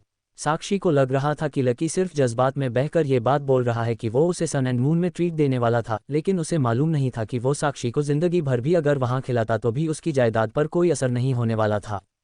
ठीक है तो फिर मिलते हैं, साक्षी ने कहा और वहाँ से निकल गई। इधर प्रीतम और उसके दूसरे दोस्त भी उसे अपने साथ लेकर कैंटीन की ओर आ गए थे। जैसे ही वो कैफेटेरिया में दाखिल होने वाले थे तभी अचानक से गर्वित रुक गया। उसकी आंखें उसके फ़ोन पर गड़ी हुई थी और एक पल के लिए फ़ोन को देखने के बाद गर्वित ने कहा, भाई साहब, ये अमित ने ग्रुप चैट पर अपनी ही फजीती करवा ली। खोलो अपना हॉस्टल वाला ग्रुप खोलो, देखो क्या लिखा है इसने। लकी और प्रीतम ने तुरंत अपना फ़ोन निकाला और हॉस्टल वाला ग्रुप खोल लिया। हालांकि लकी ने हॉस्टल छोड़ दिया था और सिर्फ डिम्पल की वजह से वो एक छोटे से कमरे में रहने के लिए आ गया था, फिर भी उसने हॉस्टल का ग्रुप नहीं छोड़ा था और ना ही प्रीतम और गर्वित उसे वो ग्रुप छोड़ने देना चाहते थे। गर्वित की बात सुनते ही तुरंत उन दोनों ने अपनी जेब से फ़ोन निकाला और देखा। अरे बाप रे, कितना बड़ा गधा है ये। लकी उन दोनों की तरफ देखते हुए बोला। अमित ने उस ग्रुप में एक मैसेज भेजा हुआ था जिसमें लिखा था, दोस्तों, आज से तुम्हारा भाई अमित सबके सामने ये ऐलान कर देना चाहता है कि तुम्हारा भाई फिर से सिंगल से मिंगल हो गया है। सबके सब जल्दी से हॉस्टल आ जाओ, आज का लंच तुम्हारे भाई की तरफ से। चलो अच्छा है, किसी को तो लड़की मिली, वैसे भी इससे इसका अकेलापन झेला नहीं जा रहा था। लकी ने कहा, चलो चलो हॉस्टल चलते हैं, साले की आज जमकर खींचेंगे। प्रीतम ने कहा। गर्वित और प्रीतम तो आगे बढ़ गए थे, लेकिन लकी वहीं पर रुक गया था। वो उनके साथ आने में थोड़ा सा झिझक रहा था। अबे क्या हुआ, तू क्यों रुक गया? भूख नहीं लगी है? गर्वित ने पूछा। लगी है यार, पर तुम लोग जाओ, मैं यही कुछ खा लूँगा। लकी ने अपनी नज़र बचाते हुए जवाब दिया। अरे अब यहाँ किसके साथ खाएगा? तेरे साथ खाने वाली तो अभी किसी और के साथ खा रही है, इसलिए चलना भाई, तू हमारे साथ खा लेना। वैसे भी अमित ने पूरे ग्रुप को बुलाया और पूरे ग्रुप में तू भी तो आता है। प्रीतम ने कहा। हाँ, पर लकी के पास इसके आगे कुछ कहने के लिए बचा नहीं था। उसका मन तो उन दोनों के साथ जाने के लिए बहुत कर रहा था, पर वो फिर से हॉस्टल नहीं जाना चाहता था। अब वो हॉस्टल का हिस्सा नहीं रह गया था, इसलिए उसे लग रहा था कि वहाँ खाना ठीक नहीं था। भाई मुझे मालूम है तू क्या सोच रहा है, लेकिन तुझे मालूम नहीं है कि हम क्या सोच रहे हैं, गर्वित ने कहा। क्या सोच रहे हो? लकी ने उत्साह में पूछा। प्रीतम और गर्वित दोनों मुस्कुराने लगे और लकी को देखकर बोले, आज के आज ही हम तेरा कमरा खाली करे देंगे। गर्वित ने कहा। क्यों खाली कर दोगे? लकी ने पूछा। क्योंकि तू फिर से हमारे साथ रहने के लिए आने वाला है साले। प्रीतम ने उसके कंधे पर हाथ रखा और उसे खींचकर अपने साथ लाने लगा। लकी ये बात सुनकर खुश हो गया था। उसे लग रहा था कि वो डिम्पल के जाने के बाद उस कमरे में अकेला हो जाएगा, लेकिन जब उसके ये दोस्त जिंदा थे तब तक वो उसे अकेला नहीं छोड़ने वाले थे। थैंक्स यार, तुम लोग हो तो मैं। इसके आगे लकी कुछ कह नहीं पा रहा था, लेकिन उसकी आंखों में उसके दोस्तों के लिए प्यार साफ नजर आ रहा था। थोड़ी देर के बाद जब वो तीनों हॉस्टल पहुंचे तो उन्होंने देखा कि एक लड़का और एक लड़की एक साथ एक पलंग पर हाथ पकड़कर बैठे हुए थे। अरे, तुम लोग वापस आ गए? अमित ने चौंकते हुए लड़की का हाथ छोड़ा और तीनों की ओर देखते हुए कहा। अमित का कद हॉस्टल के बाकी लड़कों से लंबा था। उसका शरीर दुबला लेकिन सुडौल था। वो खेल कूद में बहुत अच्छा था। बेबी ये मेरे दोस्त है। दोस्तों ये मेरी बेबी, मेरा मतलब मेरी गर्लफ्रेंड है, रोशनी, म्यूजिक सीख रही है, अमित ने कहा और रोशनी ने सबको हाई किया और फिर अमित बोला, रोशनी ये मेरे रूममेट्स है, गर्वित, प्रीतम और लकी। लकी अब हमारे साथ नहीं रहता लेकिन हमारे दिलों में अभी भी जिंदा है ना लकी? अमित ने थोड़ा मजाकिया अंदाज में कहा। हाँ अमित भाई, पहले नहीं रहते थे पर भाई साहब अब हमारे साथ फिर से रहने के लिए आ रहे हैं, इसलिए आपने इनके बिस्तर पर अपने जो वे प्रोटीन के डब्बे जमा रखे हैं उन्हें हटा लीजिए। गर्वित ने कहा। ये सुनते ही अमित का चेहरा खुशी से खिल गया। वो चाहता तो यही था कि लकी, जो कि उन सब की जान था, वो वापस आ जाए। लेकिन वो ऐसे अचानक से वापस क्यों ना आ रहा था, इस बात का उसे अंदाज़ा नहीं था। इसलिए उसने पूछा, पर क्या हुआ भाई? लैंडलॉर्ड से लड़ाई वड़ाई हो गई क्या? नहीं यार, ऐसा कुछ नहीं है, लकी ने धीमी आवाज में कहा। प्रीतम समझ गया था कि लकी को आगे की बात करने में शर्म आ रही थी, इसलिए इससे पहले कि अमित आगे उससे कोई सवाल करता, प्रीतम ने उसका बचाव करते हुए कहा, अरे भाई, लाइफ है, कभी धूप है, कभी छाँव है, चलता रहता है। तू ज्यादा सवाल मत कर और पलंग खाली कर जल्दी, प्रीतम ने कहा और रोशनी की ओर इशारा कर दिया। अमित समझ गया था कि वो उसके सामने इस बारे में कुछ बात नहीं करना चाह रहे थे। अमित ने भी आगे कुछ नहीं कहा और पांचों के बीच में एक खामोशी सी छा गई। अमित ने उस चुप्पी को तोड़ते हुए कहा, चलो तो फिर रॉबिन्स कैफे पर खाना खाने के लिए चलते हैं। रोशनी की रूममेट भी आने वाली है, तुम्हें और किसी को बुलाना है। लकी तू डिम्पल को बोल देना, वो भी आ जाएगी। अमित ने जैसे ही ये कहा, गर्वित और प्रीतम उसे गुस्से से देखने लगे। प्रीतम ने तो अपना सिर ही पकड़ लिया था। अमित की मोटी बुद्धि में उसकी छोटे छोटे इशारे कभी नहीं घुस सकते थे, ये बात वो अच्छी तरह से समझ गया था। इधर लकी और डिम्पल के बारे में सिर्फ उन तीनों को ही नहीं बल्कि पूरे हॉस्टल को पता था। अमित को ये भी मालूम था कि लकी डिम्पल को कभी किसी अच्छी जगह खाने पर नहीं ले जा पाता था, इसलिए उसने सोचा कि उसको ये मौका भी वो अपनी तरफ से ही दे दे।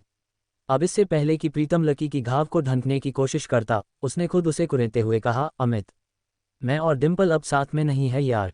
तुम और डिम्पल साथ में नहीं हो मतलब? ये सब कब हुआ और कैसे? अमित ने लकी से पूछा।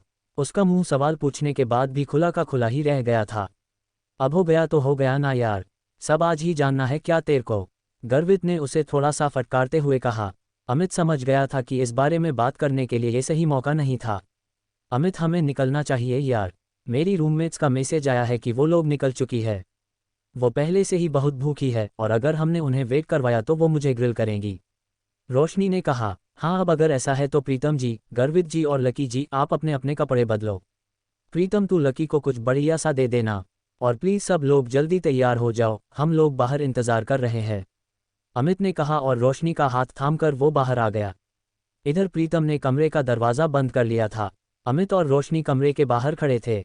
जहां अमित बार बार कमरे के दरवाजे की ओर देखे जा रहा था, वहीं रोशनी अपने हाथ बांधे और मुंह फुलाए बरामदे के उस पार देखे जा रही थी। जब अमित की नज़र रोशनी पर पड़ी तो वो समझ गया कि कोई तो बात थी। जिस तरह से वो हाथ बंद के खड़ी थी उससे साफ समझ में आ रहा था कि रोशनी को किसी बात पर गुस्सा आ रहा था। क्या हुआ बेबी, कुछ हुआ है क्या? अमित ने पूछा। नहीं कुछ नहीं यार, बस ऐसे ही, रोशनी ने कहा और अपना चेहरा दूसरी ओर घुमा लिया। बोलो ना बेबी, क्या हुआ? मेरी कोई बात बुरी लगी गई क्या आपको? अमित ने फिर से पूछा। रोशनी ने एक बार के लिए उसे देखा और फिर एक गहरी सांस लेते हुए बोली, तुम्हें ऐसा नहीं लगता कि तुम्हारे ये जो रूममेट्स है ये बहुत ही एवरेज से है?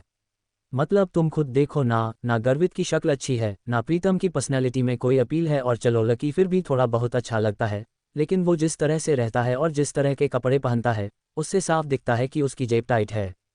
अब ऐसे लोगों को मैं अपनी रूममेट्स के सामने कैसे ले जाऊंगी, तुम ही बताओ। अमित को उसकी बात सुनकर मन ही मन काफ़ी अजीब लगा। अरे हम सिर्फ खाना खाने ही तो जा रहे हैं, हम कोई ब्लाइंड डेट थोड़ी सेट कर रहे हैं इनके और तुम्हारी रूममेट के बीच में, तो फिर तुम इतना परेशान क्यों हो रही हो? तुम्हें ऐसा लग रहा है कि मेरी रूममेट बाहर इतना दूर इतनी धूप में सिर्फ और सिर्फ खाना खाने के लिए आ रही है? अमित, तुम सच में डम हो। अरे भले ही उन्होंने मेरे फेस पर यह ना कहा हो कि वो ऐसा कुछ सोच रही है, फिर भी मैं जानती हूँ कि वो वहाँ सिर्फ तुम्हारे रूममेट से मिलने के लिए आ रही है। क्या पता किसी को कोई पसंद आ जाए तो। मैंने उन्हें तुम्हारी फ़ोटो दिखाई थी, तुम्हें देखते ही सबकी ज़ुबान ऐसे लप लप होने लगी थी और उन्हें लगा कि तुम्हारे रूममेट भी तुम्हारे जैसे ही होंगे, इसलिए वो सब मुझे उन सबको भी खाने पर लाने के लिए कह रही थी। रोशनी ने चिढ़ते हुए कहा।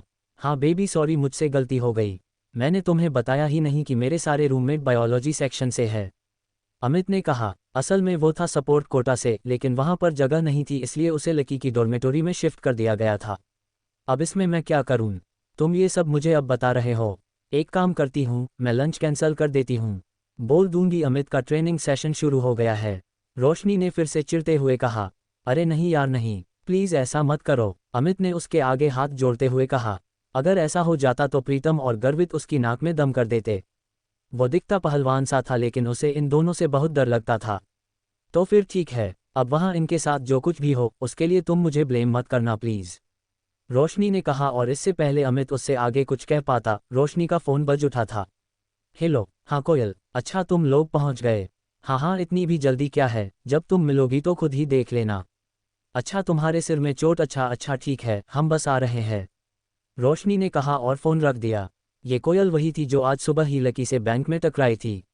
वो रोशनी की बहुत अच्छी दोस्त थी और इन सब में सबसे अमीर। इतने में गर्वित, प्रीतम और लकी कमरे से बाहर आ गए थे। इधर तीन सुंदर सी बन ठन के आई हुई लड़कियां एक टेबल पर पहले से ही बैठी हुई थी। उनकी शक्ल सूरत और कपड़े देखकर ही ये पता चल रहा था कि वो पैसे वाले घरों से थी। उनमें से एक लड़की का चेहरा छोटा और गोल सा था। उसकी आंखें बड़ी बड़ी और चमकीली सी थी और उन तीनों में सबसे सुंदर वही थी। कोयल, तुम्हारे सिर पर कुछ लाल सा लगा हुआ है, कहीं कोई चोट वोट लगी थी क्या? एक लड़की ने कोयल से पूछा। कोयल ने तुरंत अपना फ़ोन निकाला और अपने सिर पर लगी चोट को देखने लगी। फिर उसने कहा, अरे यार, आज सुबह जब मैं अपने पापा के साथ न्यू सिटी बैंक गई हुई थी तो वहां पर एक गधे से टकरा गई। इतना बेवकूफ़ आदमी मैं अपनी ज़िंदगी में नहीं देखा। मन तो कर रहा था उसका मुंह नोच लूं। कोयल ने कहा। अब इधर कोयल लकी को कोस रही थी, जबकि दोनों इस बात से अनजान थे कि फिर से उनका सामना होने वाला था। रोशनी अमित के सामने मुंह फुलाकर आगे आगे चलने लगी थी। अमित उसके पीछे पीछे था और प्रीतम, गर्वित और लकी भी उन दोनों के पीछे थे। हॉस्टल के दरवाजे से बाहर निकलने के कुछ देर बाद ही वो लोग काका का ढाबा के लिए निकल चुके थे। इधर कोयल की सहेलियां उसका घाव देखकर उससे बातें करने लगी थी। ओह, तो उसने तुमसे माफ़ी मांगी? उसके बगल में बैठी लड़की ने पूछा। हाँ, लेकिन पता नहीं आजकल न्यू सिटी बैंक के कस्टमर्स की क्वालिटी को क्या हो गया। उनका स्टैंडर्ड दिन पर दिन गिरता ही जा रहा है, कोयल ने गुस्से से कहा। कैसे? दूसरी लड़की ने पूछा। अरे अब तुम तो जानती ही हो न्यू सिटी बैंक के अंदर आने वाले कस्टमर कैसे होते हैं, लेकिन मैंने जब उस लड़के को देखा तो www। कोयल ने मुंह बनाते हुए कहा। मतलब, तुम कहना क्या चाह रही हो, वो क्या कुछ ऐसा वैसा था? मतलब थोड़ा फटीचर टाइप का? दूसरी लड़की ने पूछा। हाँ, मुझे तो लगता है कि वो कोई पागल था जिसने ठीक से दुनिया नहीं देखी थी। हो सकता है कि वो किसी पागलखाने से भागकर आया और सीधा न्यू सिटी बैंक में घुस गया था। पता नहीं बाद में उसके साथ क्या हुआ होगा और क्या नहीं, लेकिन मैं तो उसी टाइम अपने पापा के साथ वहां से निकल गई थी। लेकिन अब अगर दोबारा मुझे कहीं मिला और उसने ऐसी कोई गलती करने की कोशिश की तो मैं सच बता रही हूँ, वो अपना चेहरा किसी को दिखाने के लायक नहीं रहेगा। कोयल ने अपनी मुट्ठियों को भींचते हुए कहा। एनीवेज, क्या तुम लोग भी उसका टॉपिक लेकर बैठ गए? वैसे भी हम अब कभी नहीं मिलने वाले हैं। अरे यार, यह रोशनी और इसका बॉयफ्रेंड कहाँ रह गए? और कितनी देर इंतज़ार करना पड़ेगा? यहाँ पर मुझे तो बहुत ही गर्मी लग रही है, कोयल ने कहा। वैसे मुझे तो रोशनी का बॉयफ्रेंड बहुत ही अच्छा लगा यार। वो स्मार्ट है, उसकी हाइट और वो पतला भी है। मुझे ऐसे लड़के ही ना जाने क्यों अच्छे लगते हैं। अगर अमित के जैसा कोई उसका कोई रूममेट भी निकला ना तो मैं पहले ही बता देती हूँ कि वो मेरा रहेगा, सिर्फ मेरा। मानसी ने हंसते हुए कहा। जब से उसने अमित को देखा था तब से उसे रोशनी से जलन होने लगी थी। ओहो, देखो तो दीदी की कैसे जीभ लपलपा रही है। मैंने सुना है कि अमित स्पोर्ट्स कोटे से है, इसलिए मुझे लगता है कि वो और उसके दोस्त भी एक जैसे ही होंगे। अब देखते हैं कि किसको कौन पसंद आता है, दिशा ने कहा और दरवाजे के बाहर देखने लगी। तब तक वो लोग अंदर नहीं पहुंचे थे। जब तक वो लोग अंदर आते तब तक कोयल उन्हें अपने नए मोबाइल के फीचर्स दिखा रही थी। तीनों लड़कियों ने उसमें ढेर सारी सेल्फी ली और फिर जब वो आखिर में वेटर को बुलवाकर उससे एक ग्रुप फोटो खिंचवाने ही वाली थी कि तभी रोशनी, अमित, प्रीतम, गर्वित और लकी अंदर आ चुके थे। इससे पहले कि लकी पूरा अंदर घुस पाता, उसने प्रीतम से कहा, तुम लोग जाओ, मैं ज़रा वॉशरूम होकर आता हूँ। उसे याद आया कि उसकी पेंट पर कीचड़ लगा हुआ था, इसलिए वो उसे साफ करने के लिए वॉशरूम में चला गया। इधर प्रीतम और गर्वित ने जैसे ही कोयल, दिशा और मानसी को देखा, उन दोनों की आंखें फटी की फटी ही रह गई थी। गर्वित की तो चाल ही धीमी हो गई थी और प्रीतम ने अपनी कांपती आंखों को छुपाने के लिए ऊपर चश्मा पहन लिया था। अरे कोयल, दिशा, मानसी, किस बारे में बात हो रही है भाई? पता है तुम्हारे हंसने की आवाज़ें बाहर तक आ रही थी। इतना कितना जोर से खिलखिला रही थी कि पूरा ढाबा ही गूंजा दिया। रोशनी का मन उन तीनों को देखते ही मस्त हो गया था। रोशनी की बात सुनते ही उन तीनों ने रोशनी की तरफ देखा। उसके पीछे ही अमित खड़ा था और अमित के पीछे गर्वित और प्रीतम खड़े थे। जैसे ही उन लड़कियों की नज़र गर्वित और प्रीतम पर पड़ी, उनकी जैसे बत्ती सी ही गिर गई। उनका चेहरा लटक गया था और वो तीनों ठगा सा महसूस कर रही थी। उन्हें जैसी उम्मीद थी, वो दोनों लड़के दूर दूर तक उसके आसपास भी नहीं थे और इसी वजह से एक ही पल में निराशा ने उनके मन को घेर लिया था। उन दोनों को सिर्फ एक बार ही देखने के बाद उन तीनों ने ऐसी नज़र फेरी थी कि दोबारा देखने की हिम्मत तक नहीं की। उनकी ऐसी शक्लें देखकर रोशनी का चेहरा बुझ गया था। वो समझ गई थी कि क्या माजरा था। उसे तो पहले से ही पता था कि यह होने वाला था और इसके लिए उसने अमित को वार्निंग भी दी थी, लेकिन वो माना नहीं।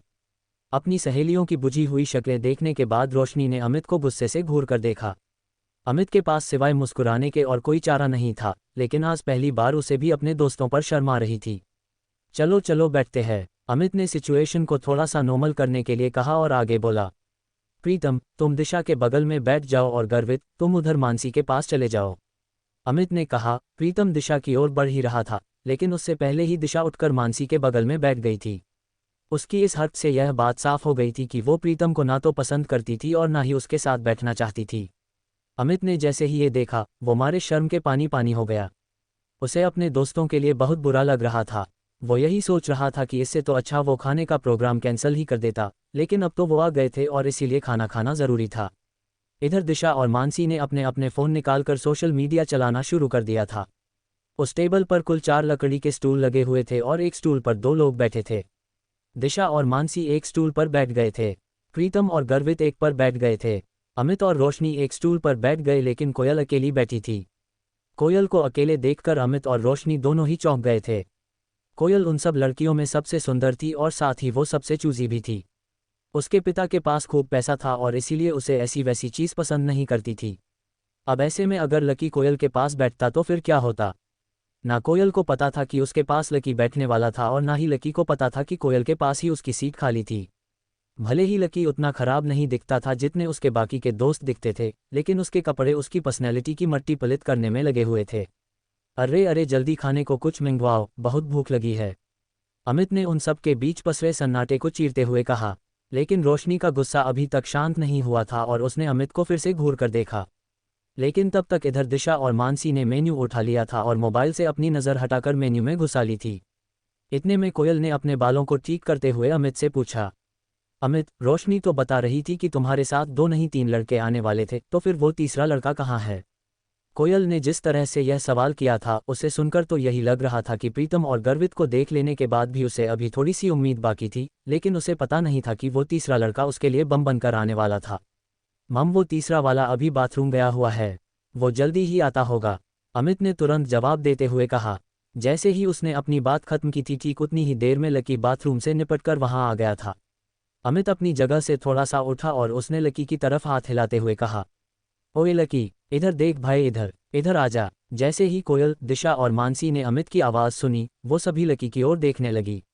लेकिन दिशा और मानसी को और एक बार निराशा ही हाथ लगी थी, इसलिए उन्होंने उसे देखते ही फिर से अपनी गर्दन नीचे कर ली थी और वो मेन्यू देखने लगी थी। लेकिन कोयल ने जैसे ही लकी को देखा, उसकी आंखें फटी की फटी रह गई थी। उसका मन कर रहा था कि वो टेबल पर अपना सिर दे मारे। इधर लकी भी उसे देखते ही पहचान गया था और उसकी आंखों में देखते हुए ही वो आगे बढ़ता जा रहा था। वो समझ गया था कि कोयल को उसे देखते ही उससे नफरत हो गई थी। जब लकी को और कहीं बैठने की जगह नहीं मिली तो वो आखिरकार कोयल के ही पास जाकर बैठ गया था। कोयल ने जैसे ही उसे अपने पास बैठते हुए देखा तो वो उस छोटे से स्टूल में भी उससे जितनी दूर हो सकती थी उतना दूर होकर बैठ गई थी। उसे अंदर से तो लकी से बहुत घिन आ रही थी। कोयल, क्या हुआ, कुछ प्रॉब्लम है क्या? रोशनी ने कोयल की शक्ल देखते हुए पूछा। वो उसके चेहरे के हाव भाव को देखते ही समझ गई थी कि कोयल को कुछ तो हुआ था जो वो अपने मन में छुपा रही थी। तुम लोगों कहोगे कि मेरी जैसी लड़की की किस्मत इतनी खराब कैसे हो सकती है, लेकिन यह वही लड़का है जो मुझे न्यू सिटी बैंक में मिला था।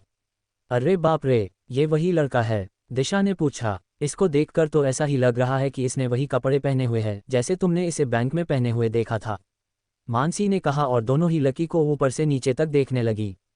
अरे तुम लोग ऐसे एक दूसरे के अंदर घुसकर आखिर किस बारे में बात कर रहे हो?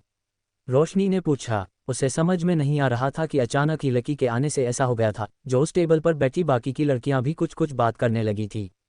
रोशनी को लगा कि कहीं ऐसा तो नहीं था कि उन तीनों में से किसी एक को लकी पसंद आ गया था। लेकिन दिशा ने कोयल और लकी के बीच हुई उस टक्कर के बारे में रोशनी को बताया तो उसकी भी आंखें खुल गई। जब लकी के बारे में ये सब बातें की जा रही थी तब सब लोग लकी को घूर कर देख रहे थे। प्रीतम, अमित, रोशनी, गर्वित और कोयल, सभी की नज़रें लकी के ऊपर टिकी हुई थी। सबके मन में ढेर सारे सवाल थे। उन्हें ये लग रहा था कि आखिर लकी को न्यू सिटी बैंक में जाने की ज़रूरत ही क्या थी, या जब वो गया तो उसे कितनी शर्मिंदगी का सामना करना पड़ा होगा। वहीं रोशनी के मन में ये चल रहा था कि लकी के आने की वजह से कहीं कोयल उठकर ना चली जाए।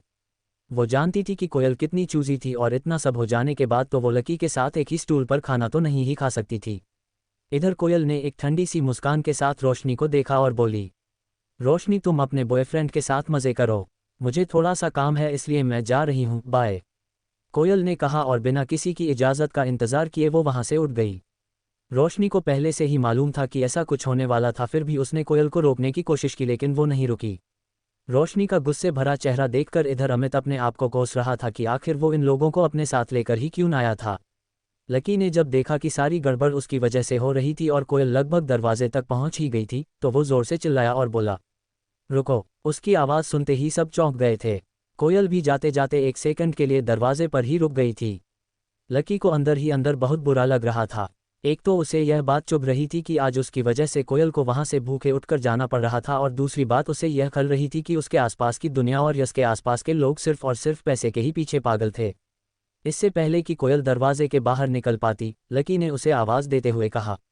लकी की आवाज़ सुनकर कोयल से गुस्से से कहा, क्या है? कोयल ने लकी से बात करते हुए उसकी ओर देखना तक मुनासिब नहीं समझा और दूर कहीं देखते हुए बोली। लकी उसकी ओर देखकर मुस्कुराया और बोला, बैंक में जो हुआ उसके लिए मैं बैंक में ही माफ़ी मांग चुका हूँ। मुझे नहीं मालूम था कि तुम्हें मेरी गलती की वजह से ऐसी चोट आ जाएगी। I am really sorry. कोयल की नज़र अभी भी उसकी ओर नहीं देख रही थी। भले ही लकी की बात सुनकर वो थोड़ा सा पिघल गई थी, लेकिन अभी भी उसकी घिन पूरी तरह से शांत नहीं हुई थी। कोयल ने कोई जवाब नहीं दिया और फिर से निकलने लगी तो लकी ने फिर से उसे रोका और कहा, अरे तुम अपना ये पर्स वहाँ भूल आई थी। मैं तो बस यही देने के लिए आया था। इसमें तुम्हारा सिटी बैंक का सुप्रीम कार्ड होगा ना? लकी ने तिरछी नज़रों से उसे देखते हुए कहा। कोयल मन ही मन ये सोच रही थी कि इस आदमी के न्यू सिटी बैंक का जब कोई कार्ड था ही नहीं तो फिर इसे कैसे पता कि वहाँ पर कौन सा कार्ड चलता है। हो सकता है मैनेजर ने इसे भगाने से पहले इसे समझा दिया हो। कोयल ने अपने मन में सोचा और निकलने लगी। लकी अभी भी उसी जगह पर खड़ा था। जैसे ही कोयल दरवाजे से बाहर होने वाले थी, इतने में उधर से कोई रईसज़ादा सामने से आया और कोयल से जानबूझकर टकरा गया। इडियट, देखकर नहीं चल सकते क्या? कोयल ने गुस्से से उस आदमी को देखते हुए कहा। उस आदमी ने काले रंग की शर्ट और हरे रंग की ट्राउज़र पहनी हुई थी। उसके हाथ में कोई बहुत महंगी सी घड़ी भी थी और वो जिस तरह से कोयल को देख रहा था उसकी शक्ल सी साफ पता चल रहा था कि उसकी नीयत अच्छी नहीं थी। अरे बेबी, क्या हुआ? चोट लगी है? मलहम लगा दूं? उस लड़के ने कोयल को छेड़ते हुए कहा। कोयल को उसकी इस बात पर बहुत गुस्सा आया। एक तो वो पहले ही सुबह की अपनी चोट भूली नहीं थी और उसके बाद इस आदमी के टकराने के बाद उसका गुस्सा और बढ़ गया था। इतना कहते ही वो आदमी कोयल की दिशा में आगे बढ़ने लगा था। लकी कोयल से थोड़ी ही दूरी पर खड़ा था। सभी लोग बस देखे जा रहे थे। इधर गर्वित ने कहा, भाई, अपनी क्लास में कौन ऐसा आ गया जिसने 10,000 रुपये का गिफ्ट दे दिया? अपनी क्लास से नहीं है, बाहर से होगा कोई। अपना कॉलेज गरीब कॉलेज है और हम साहब में सिर्फ आकाश के बाप के पास ही थोड़ा बहुत पैसा है। प्रीतम ने कहा। इतने में चार और चांद चैट बॉक्स में चमक गए। मुझे एडमिन बनना है, चांद भेजने वाले ने कहा। अंजलि ने तुरंत आकाश को एडमिन पर से हटाया और उस लड़के को एडमिन बना दिया। सबसे पहले उसने गर्वित पर से ब्लॉक हटाया। अरे भाई देख, इसने मुझे ब्लॉक से हटा दिया। मैं वापस मैसेज भेज सकता हूँ? गर्वित में प्रीतम से कहा और फिर थैंक यू एडमिन का एक मैसेज डाल दिया। इधर अंजलि ने वीडियो में कहा, I want to give you lots और लॉट्स ऑफ थैंक्स एडमिन, लेकिन मैं जानती हूँ सिर्फ थैंक यू से काम नहीं चलेगा, इसलिए मैं चाहती हूँ कि तुम यूनिवर्सिटी आओ। मैं तुम्हें कैंपस घुमाऊंगी और खाना भी खिलाऊंगी। उसकी कोई ज़रूरत नहीं। मैं यहाँ सिर्फ ये कहने आया हूँ कि आदमी के पास पैसा होना चाहिए, लेकिन पैसे का घमंड नहीं होना चाहिए। पैसा आज है कल नहीं है, लेकिन हम सब आजकल भी इंसान थे, आज भी इंसान है और कल भी इंसान ही रहेंगे। इसलिए हमें अपने साथियों का सम्मान करना चाहिए और इस तरह से पैसों का धौंस दिखाकर किसी को दबाना नहीं चाहिए। उसका यह मैसेज पढ़ते ही चारों तरफ सन्नाटा छा गया था। अंजलि भी कुछ नहीं कह पा रही थी। किसी को इस बात का अंदाज़ा नहीं था कि आखिर इतने पेस वाला आदमी उनके बीच कौन आ गया था। किसी को मालूम नहीं था इतने महंगे तोहफे देने वाला और कोई नहीं बल्कि लकी ही था। वो सब कुछ सह सकता था, लेकिन इस तरह से अपने दोस्तों की बेइज्जती नहीं सह सकता था। उसे अंजलि या उसके लाइव होने में कोई इंटरेस्ट नहीं था और ना ही वो पसंद करता था उसे। वो तो बस उन लोगों का मुंह बंद करवाना चाह रहा था जो प्रीतम और गर्वित के बारे में बकवास कर रहे थे। लकी देख रहा था कि बंजर ज़मीन जैसे उसके दोस्तों के चेहरों पर खुशी के फूल खिलाए थे। लकी कौन था और फिर वो उन शब्दों के बारे में सोचती जो आज सुबह पूरी क्लास के सामने लकी को सुनाए थे, तो उसकी शक्ल कैसी हो जाती। लकी एक बार तो उसका ऐसा चेहरा देखना चाहता था। ये सब सोचते हुए लकी को कब अमित के बिस्तर पर ही नींद लग गई, उसे पता ही नहीं चला। अगले दिन जब उसके बाकी दोस्त क्लास के बाद अपने कमरे पर आ रहे थे, तो वो सब लोग लकी को भी अपने ही साथ ले आए थे। वो लोग अपना लंच खत्म कर चुके थे और उसमें से उन्होंने थोड़ा बहुत लकी के साथ भी शेयर किया था। इधर लकी अपना बैंक बैलेंस देख रहा था। कल जो 50,000 उसने खर्च किए थे, उसे लग रहा था कि उसने समंदर में से सिर्फ एक बूंद पानी निकाल ली थी। क्या सारा टाइम फ़ोन देखता रहता है? मेरी वार्डन से बात हो गई है। उसने कहा है कि तुम जब चाहो तब फिर से शिफ्ट हो सकते हो, इसलिए हम आज ही तुम्हारा कमरा खाली करके सारा सामान यहाँ ले आएंगे। अमित को भी कोई दिक्कत नहीं है, उसने भी हाँ कर दी है। प्रीतम ने कहा। लकी का भी उस कमरे में अकेले मन नहीं लग रहा था, इसलिए उसने भी हाँ कर दी थी। यार, तुम लोग सच में जान हो मेरी, लकी ने कहा और प्रीतम और गर्वित के गले लग गया। अबे जा, सिर्फ गले लगने से काम नहीं चलेगा, शाम को असली वाली पार्टी देनी पड़ेगी, गर्वित ने कहा और झूमते हुए बॉटल का इशारा कर दिया। सब लोगों को हंसी आ गई। वो लोग मज़े मस्ती कर ही रहे थे कि इतने में अमित आ गया। जैसे ही वो कमरे में घुसा तो सबने उसकी उतरी हुई शक्ल देखी। वो बहुत ही उदास नजर आ रहा था। क्या हुआ भाई? लकी ने पूछा। अमित ने उसकी बात का कोई जवाब नहीं दिया और कुर्सी पर आकर बैठ गया। सब लोग जो कि अपने अपने बिस्तर पर लेट चुके थे, वो अमित की ऐसी उतरी हुई शक्ल को देखकर फिर से बैठ गए थे। बताना भाई, क्या हुआ है? स्पोर्ट्स अथॉरिटी ने फिर से तेरे साथ कोई गेम कर दिया क्या? गर्वित ने पूछा और लकी की ओर देखने लगा। अमित कुछ नहीं बोल रहा था और बस अपना चेहरा लटकाकर बैठा हुआ था। उसे कुछ समझ में नहीं आ रहा था कि आखिर उसके दोस्त उसकी बातों को कैसे लेने वाले थे, लेकिन उसके पास और कोई था ही नहीं जिसे वो ये सब बता सके। इसलिए उसने कहा, नहीं, कोयल कोयल को कुछ हो गया है, और कहते ही उसने अपनी गर्दन नीचे झुका ली। बाकी तीनों लोग घबराई हुई नज़रों से उसे देख रहे थे। पर हुआ क्या भाई? वो ठीक है, लकी ने उसके पास लगी कुर्सी पर बैठते हुए कहा। जिस हिसाब से अमित की शक्ल दिख रही थी, लकी समझ गया था कि मामाल इतना सीधा भी नहीं था जितना बाकी के लोग समझ रहे थे। अमित वैसे भी छोटी मोटी चीज़ों से घबरा जाने वालों में से नहीं था। तुम्हें मालूम है कि कल जब कोयल बिना लंच किए ही उठकर चली गई थी, तो वो उस लड़के से टकरा गई थी। फिर उन दोनों के बीच में कहासनी हो गई और फिर हम लोग बीच में कूद गए थे। बाद में कोयल ने वहां से निकलकर पुलिस में उसकी शिकायत भी कर दी थी, लेकिन मुझे आज मालूम पड़ा कि वो आदमी कौन था। अमित ने घबराते हुए कहा। कौन था? लकी ने पूछा। सब लोग अमित के चेहरे को बिना पलके झपकाए देखे जा रहे थे। वो मोहित रायजादा था। उसके पिता लायन ग्रुप ऑफ कंपनीज के मालिक है और वो लायन ग्रुप का आने वाला सीईओ है। Lion group? प्रीतम के मुंह से निकला। उसने अभी जो सुना था उस पर विश्वास ही नहीं कर पा रहा था वो, इसलिए चौंककर उसने अपने कानों को 2-3 बार खुजाया। भाई, लायन ग्रुप तो दिल्ली की 10 सबसे बड़ी फर्मों में आता है ना? अरे यार, ये तो कोयल ने बड़ी मुसीबत मोल ले ली। जब लकी ने उसे शांत करवा ही दिया था तो फिर उससे पुलिस में जाने की क्या ज़रूरत थी यार? गर्वित ने कहा। अचानक ही कमरे में बैठे सभी लोगों की नींद खुल गई थी और उनके दिमाग की बत्तियां जलना शुरू हो गई थी। लकी देख पा रहा था कि गर्वित अभी भी बड़बड़ाए जा रहा था, इसलिए उसने उसे शांत करवाने के लिए कहा, हाँ लेकिन कोयल भी तो किसी बड़े परिवार की ही बेटी है। भाई, उसके पिता का अकाउंट अगर न्यू सिटी बैंक में है तो वो भी तो पावरफुल होगी ना? लकी ने कहा। भाई, उसके पापा की कोयल ग्रुप ऑफ कंपनीज नाम से फर्म तो है, वो है भी बहुत बड़ी, लेकिन लायन ग्रुप के आगे वो लोग कुछ भी नहीं है, अमित ने कहा और थोड़ा सा पानी पीने के बाद आगे की बात बताते हुए बोला। और मैंने तो ये भी सुना ही लायन ग्रुप और कोयल ग्रुप के बीच में कुछ एक प्रोजेक्ट्स पर पार्टनरशिप चल रही थी। लायन ग्रुप ने कोयल ग्रुप को कुछ कम दिलवाया हुआ था और अब वहां से कोयल के पिता के पास में एक लेटर आया है कि वो उनकी सारी पार्टनरशिप को खत्म कर रहे हैं और साथ ही आगे से वो उनके साथ कोई भी काम नहीं करेंगे। ये सुनते ही भाई कोयल के पापा सकते में आ गए हैं। उन्हें बस वो लेटर पढ़कर हार्ट अटैक ही नहीं आया, वरना वो आज हमारे बीच में नहीं होते, अमित ने कहा। लकी उसकी बात को सुनकर सोच में पड़ गया था। आखिर इस सब में वो क्या कर सकता था? फिलहाल तो उसे कुछ समझ में नहीं आ रहा था, लेकिन अभी उसके लिए कुछ ना कुछ करना जरूरी था। मारे गए भाई, मारे गए, गर्वित अभी भी अपने आप से बड़बड़ा रहा था। उसके बोलने के बीच में ही अमित का फ़ोन बजने लगा। सब लोग उसके फ़ोन की घंटी की आवाज़ सुनते ही शांत हो गए थे। इससे पहले कि लकी कुछ सोच पाता, अमित का फ़ोन बजने लगा था। सभी लोग पहले ही बहुत परेशान थे और इस फ़ोन के आ जाने के बाद उनके दिल की धड़कन और भी तेज हो गई थी।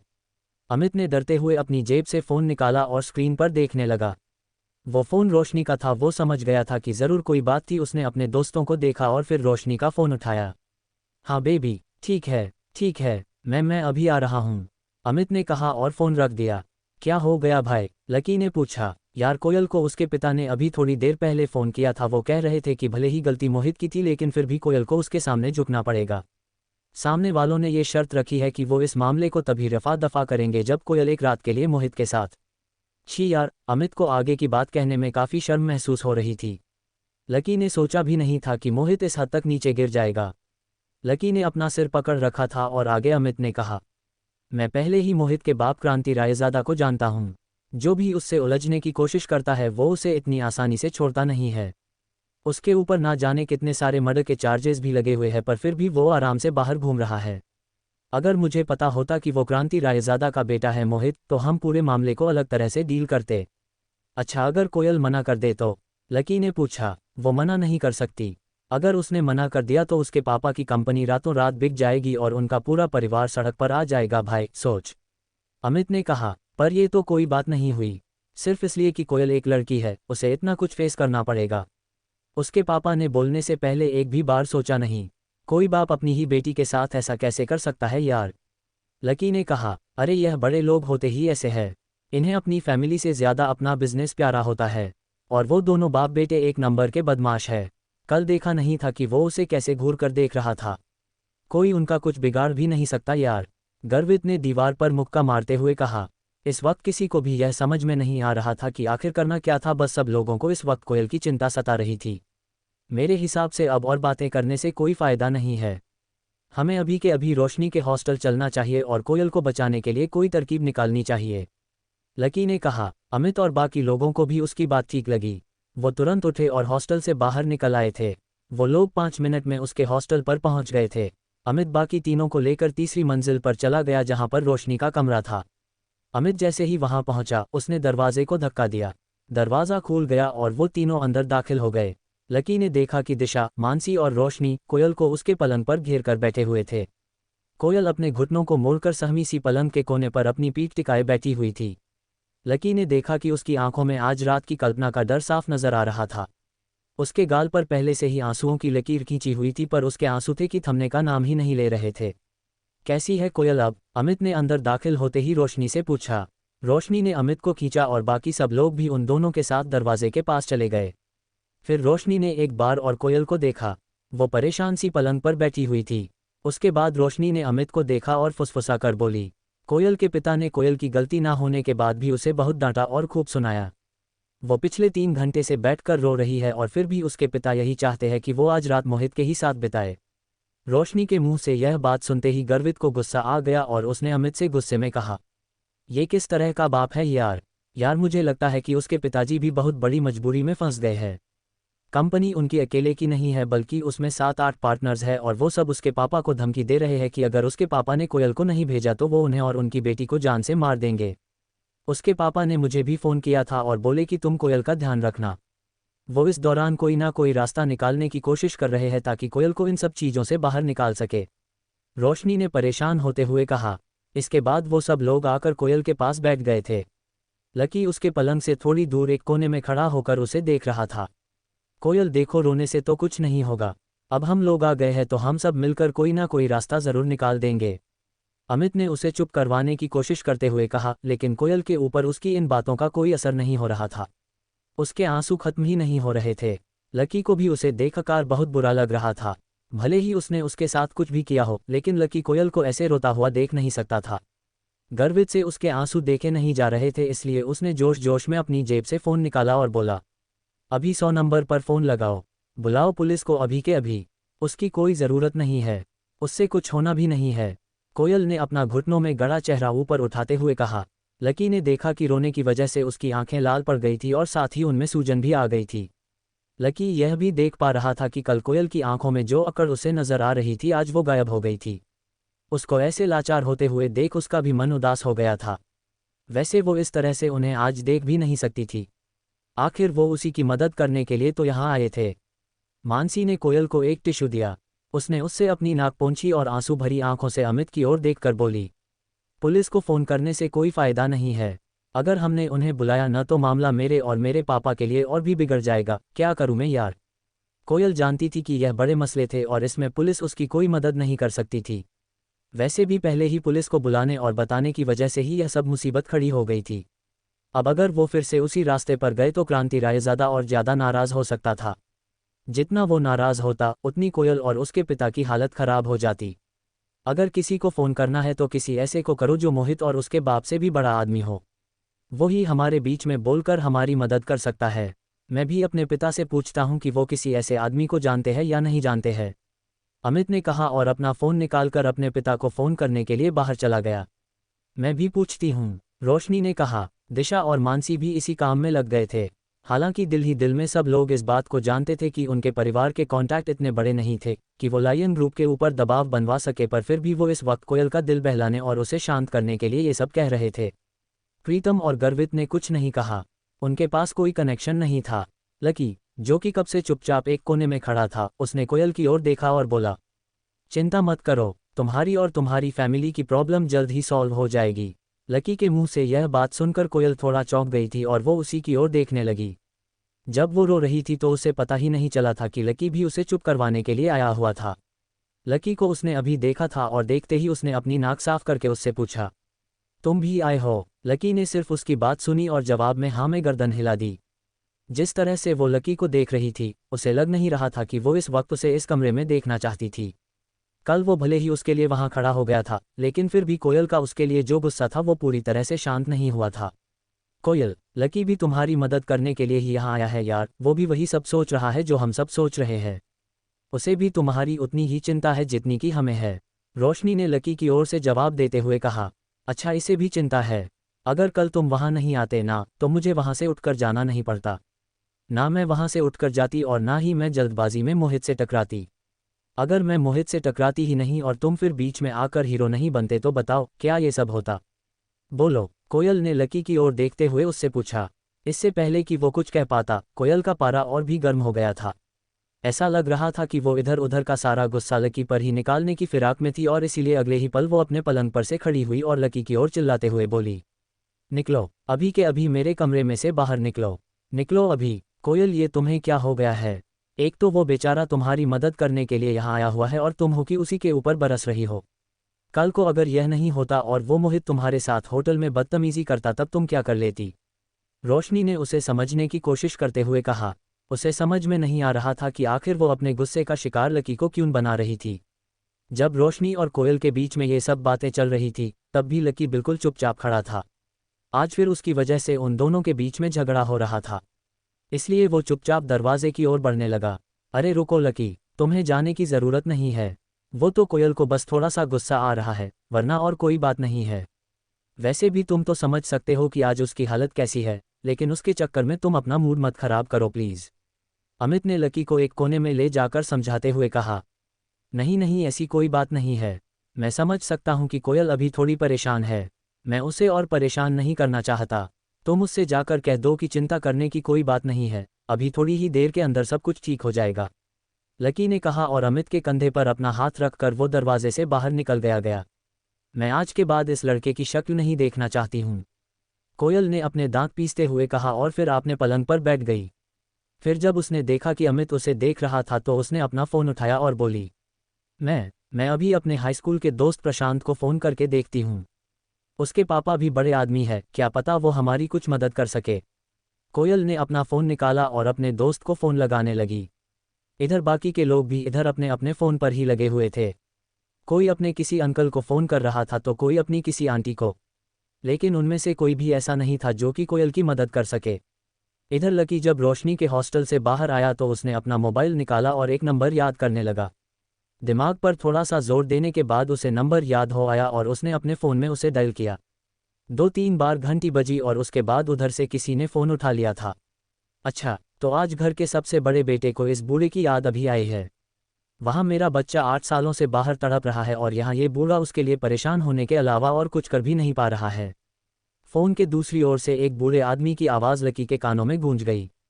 वो सालों के बाद इस आवाज़ को सुन पा रहा था।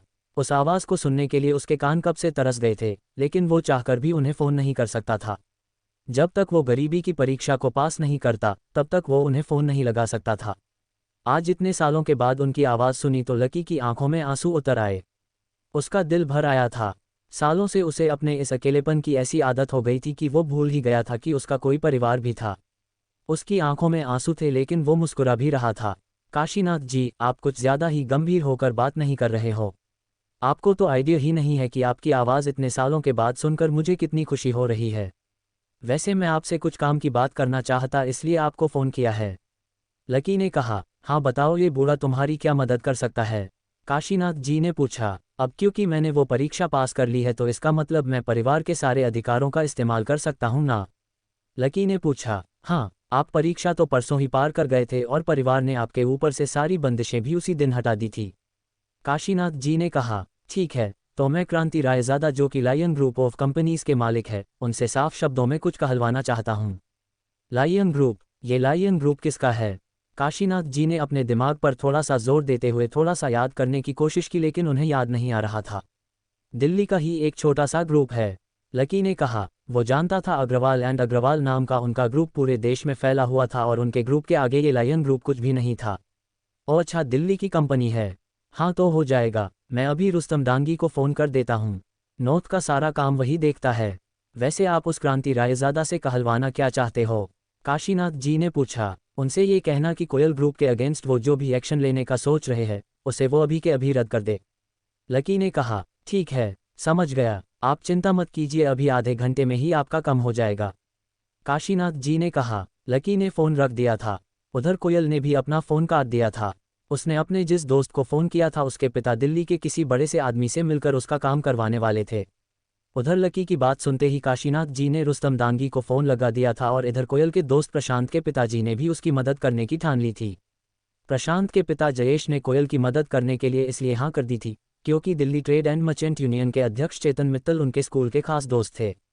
अगर चेतन मित्तल ने इस मामले में क्रांति रायज़ादा को फ़ोन भी कर दिया तो कोयल की सारी मुश्किल एक ही बार में हल हो जाती। इस वक्त चेतन मित्तल अपनी कंपनी में किसी विदेशी क्लाइंट के साथ एक डील साइन करने में जुटे हुए थे।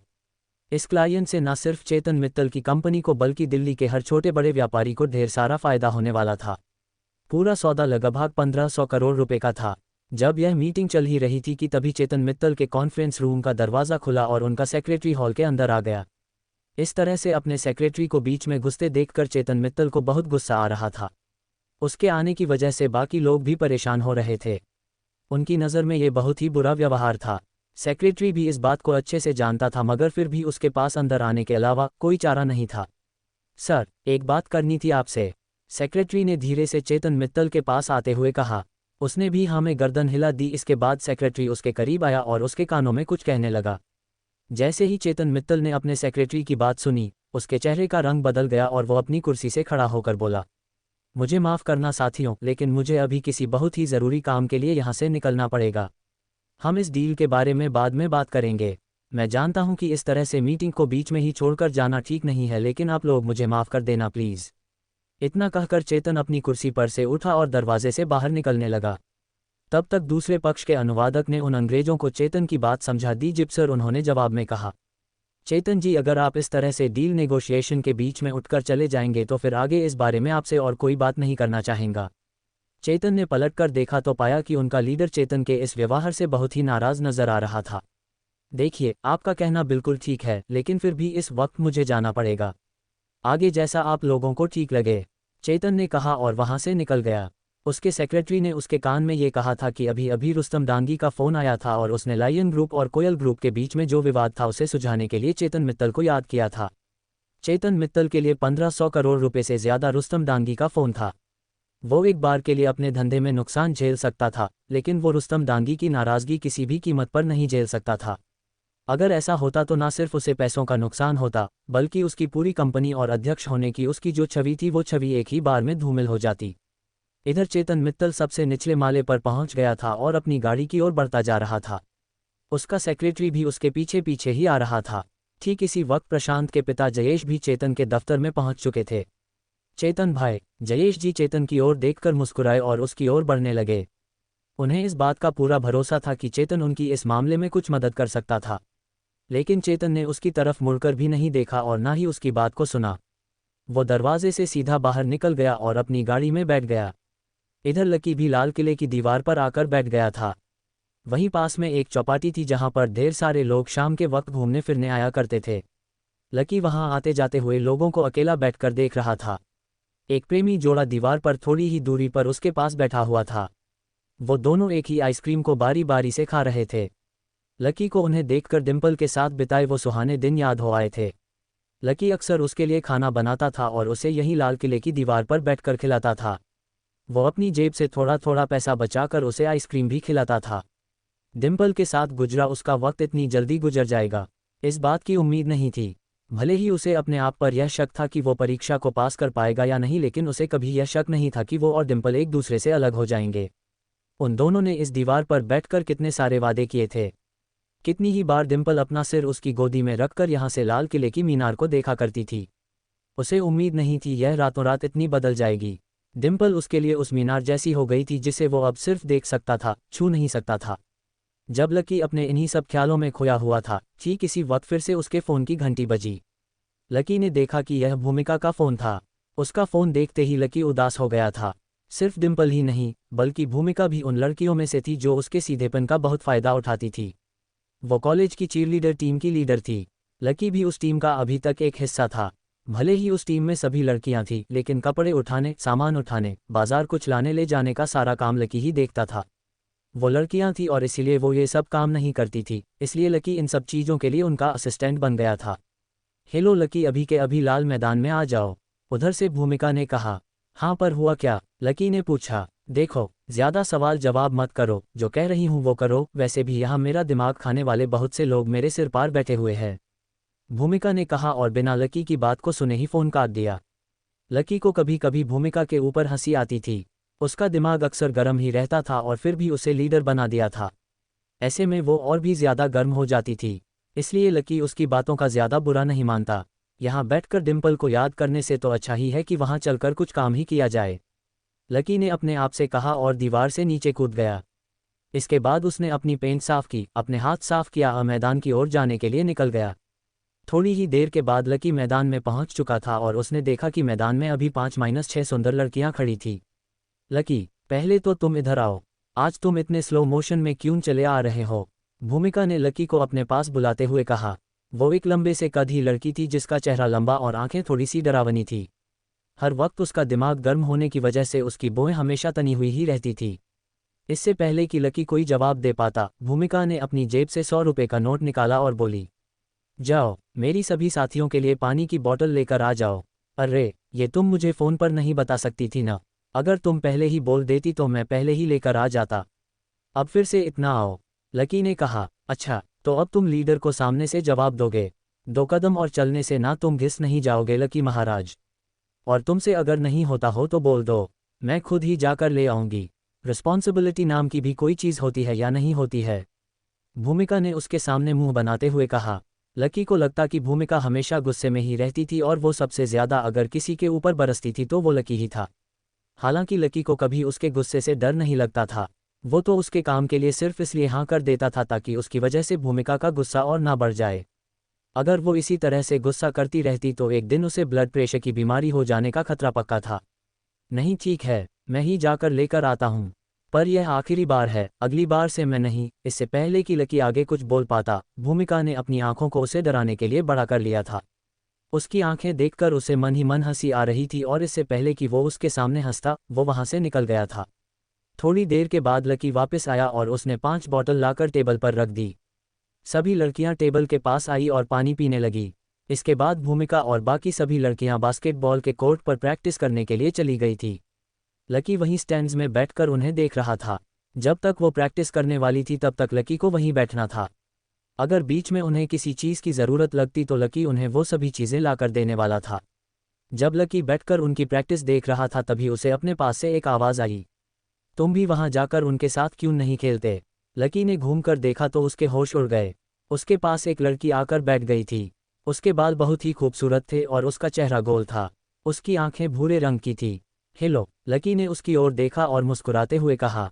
इससे पहले कि लकी इसके आगे भी कुछ कह पाता, उसने देखा कि लड़की के बगल में एक और लड़का आकर बैठ गया था जिसने बास्केटबॉल खेलने के लिए पहने जाने वाले कपड़े पहन रखे थे।